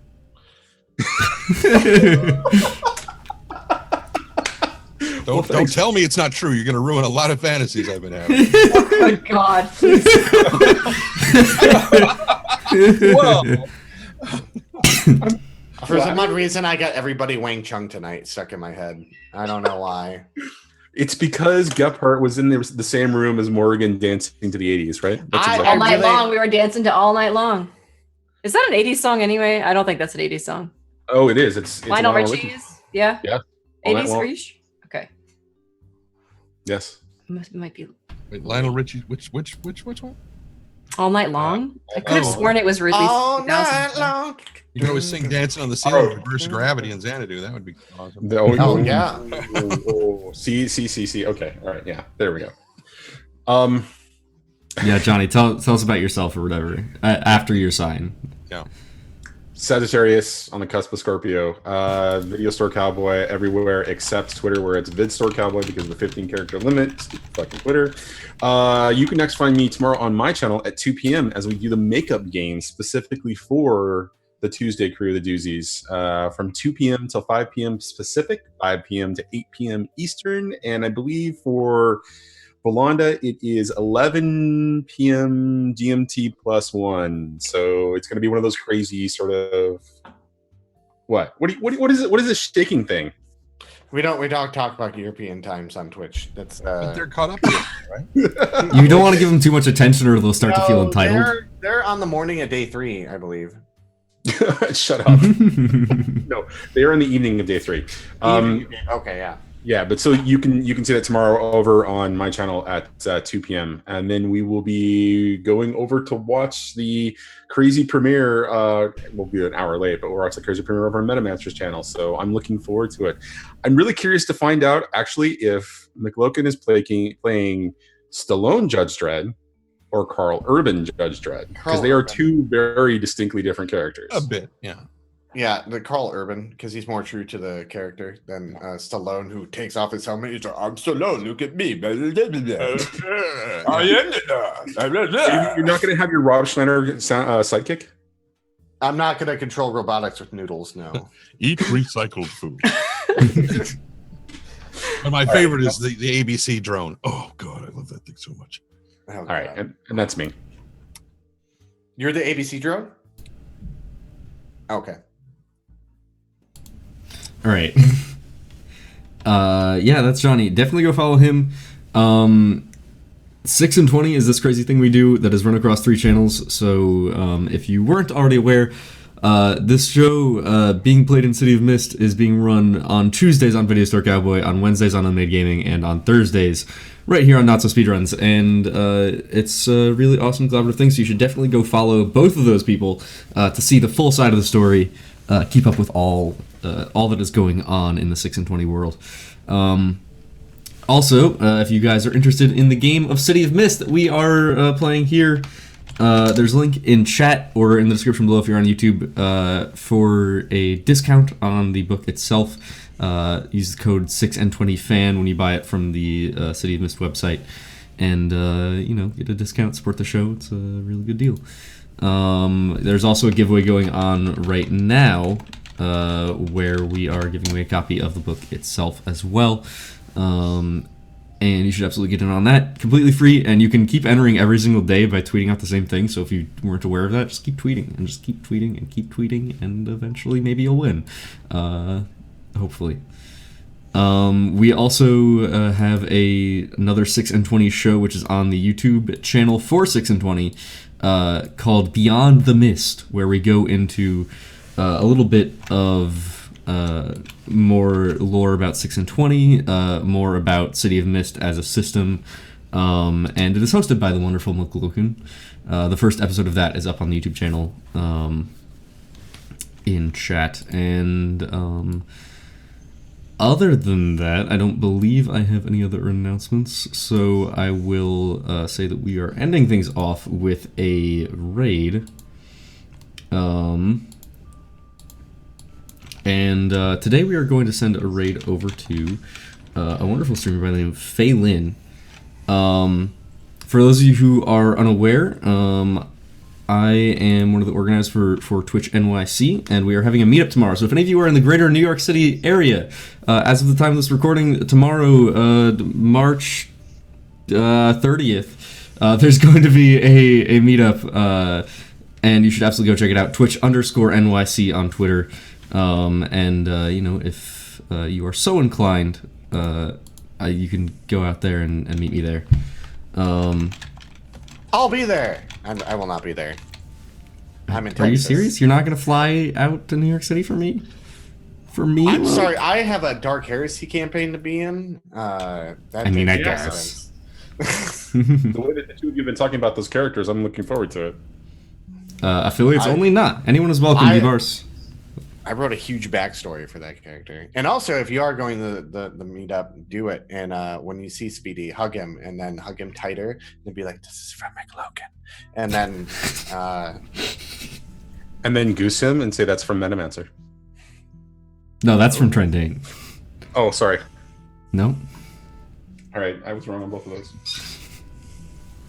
All right. Well, that's all that we have for today. So Phelan is also one of the organizers from the NYC meetup, which is why I wanted to send a raid over to her. So let's start that raid. We'll see you guys over there. Copy paste that raid command. Thank you guys so much for coming out here and watching. We'll see you all next time. And as always, don't forget to take it slow. Bye. I love you guys. Seriously, I love you. I love you guys. I'm gonna die.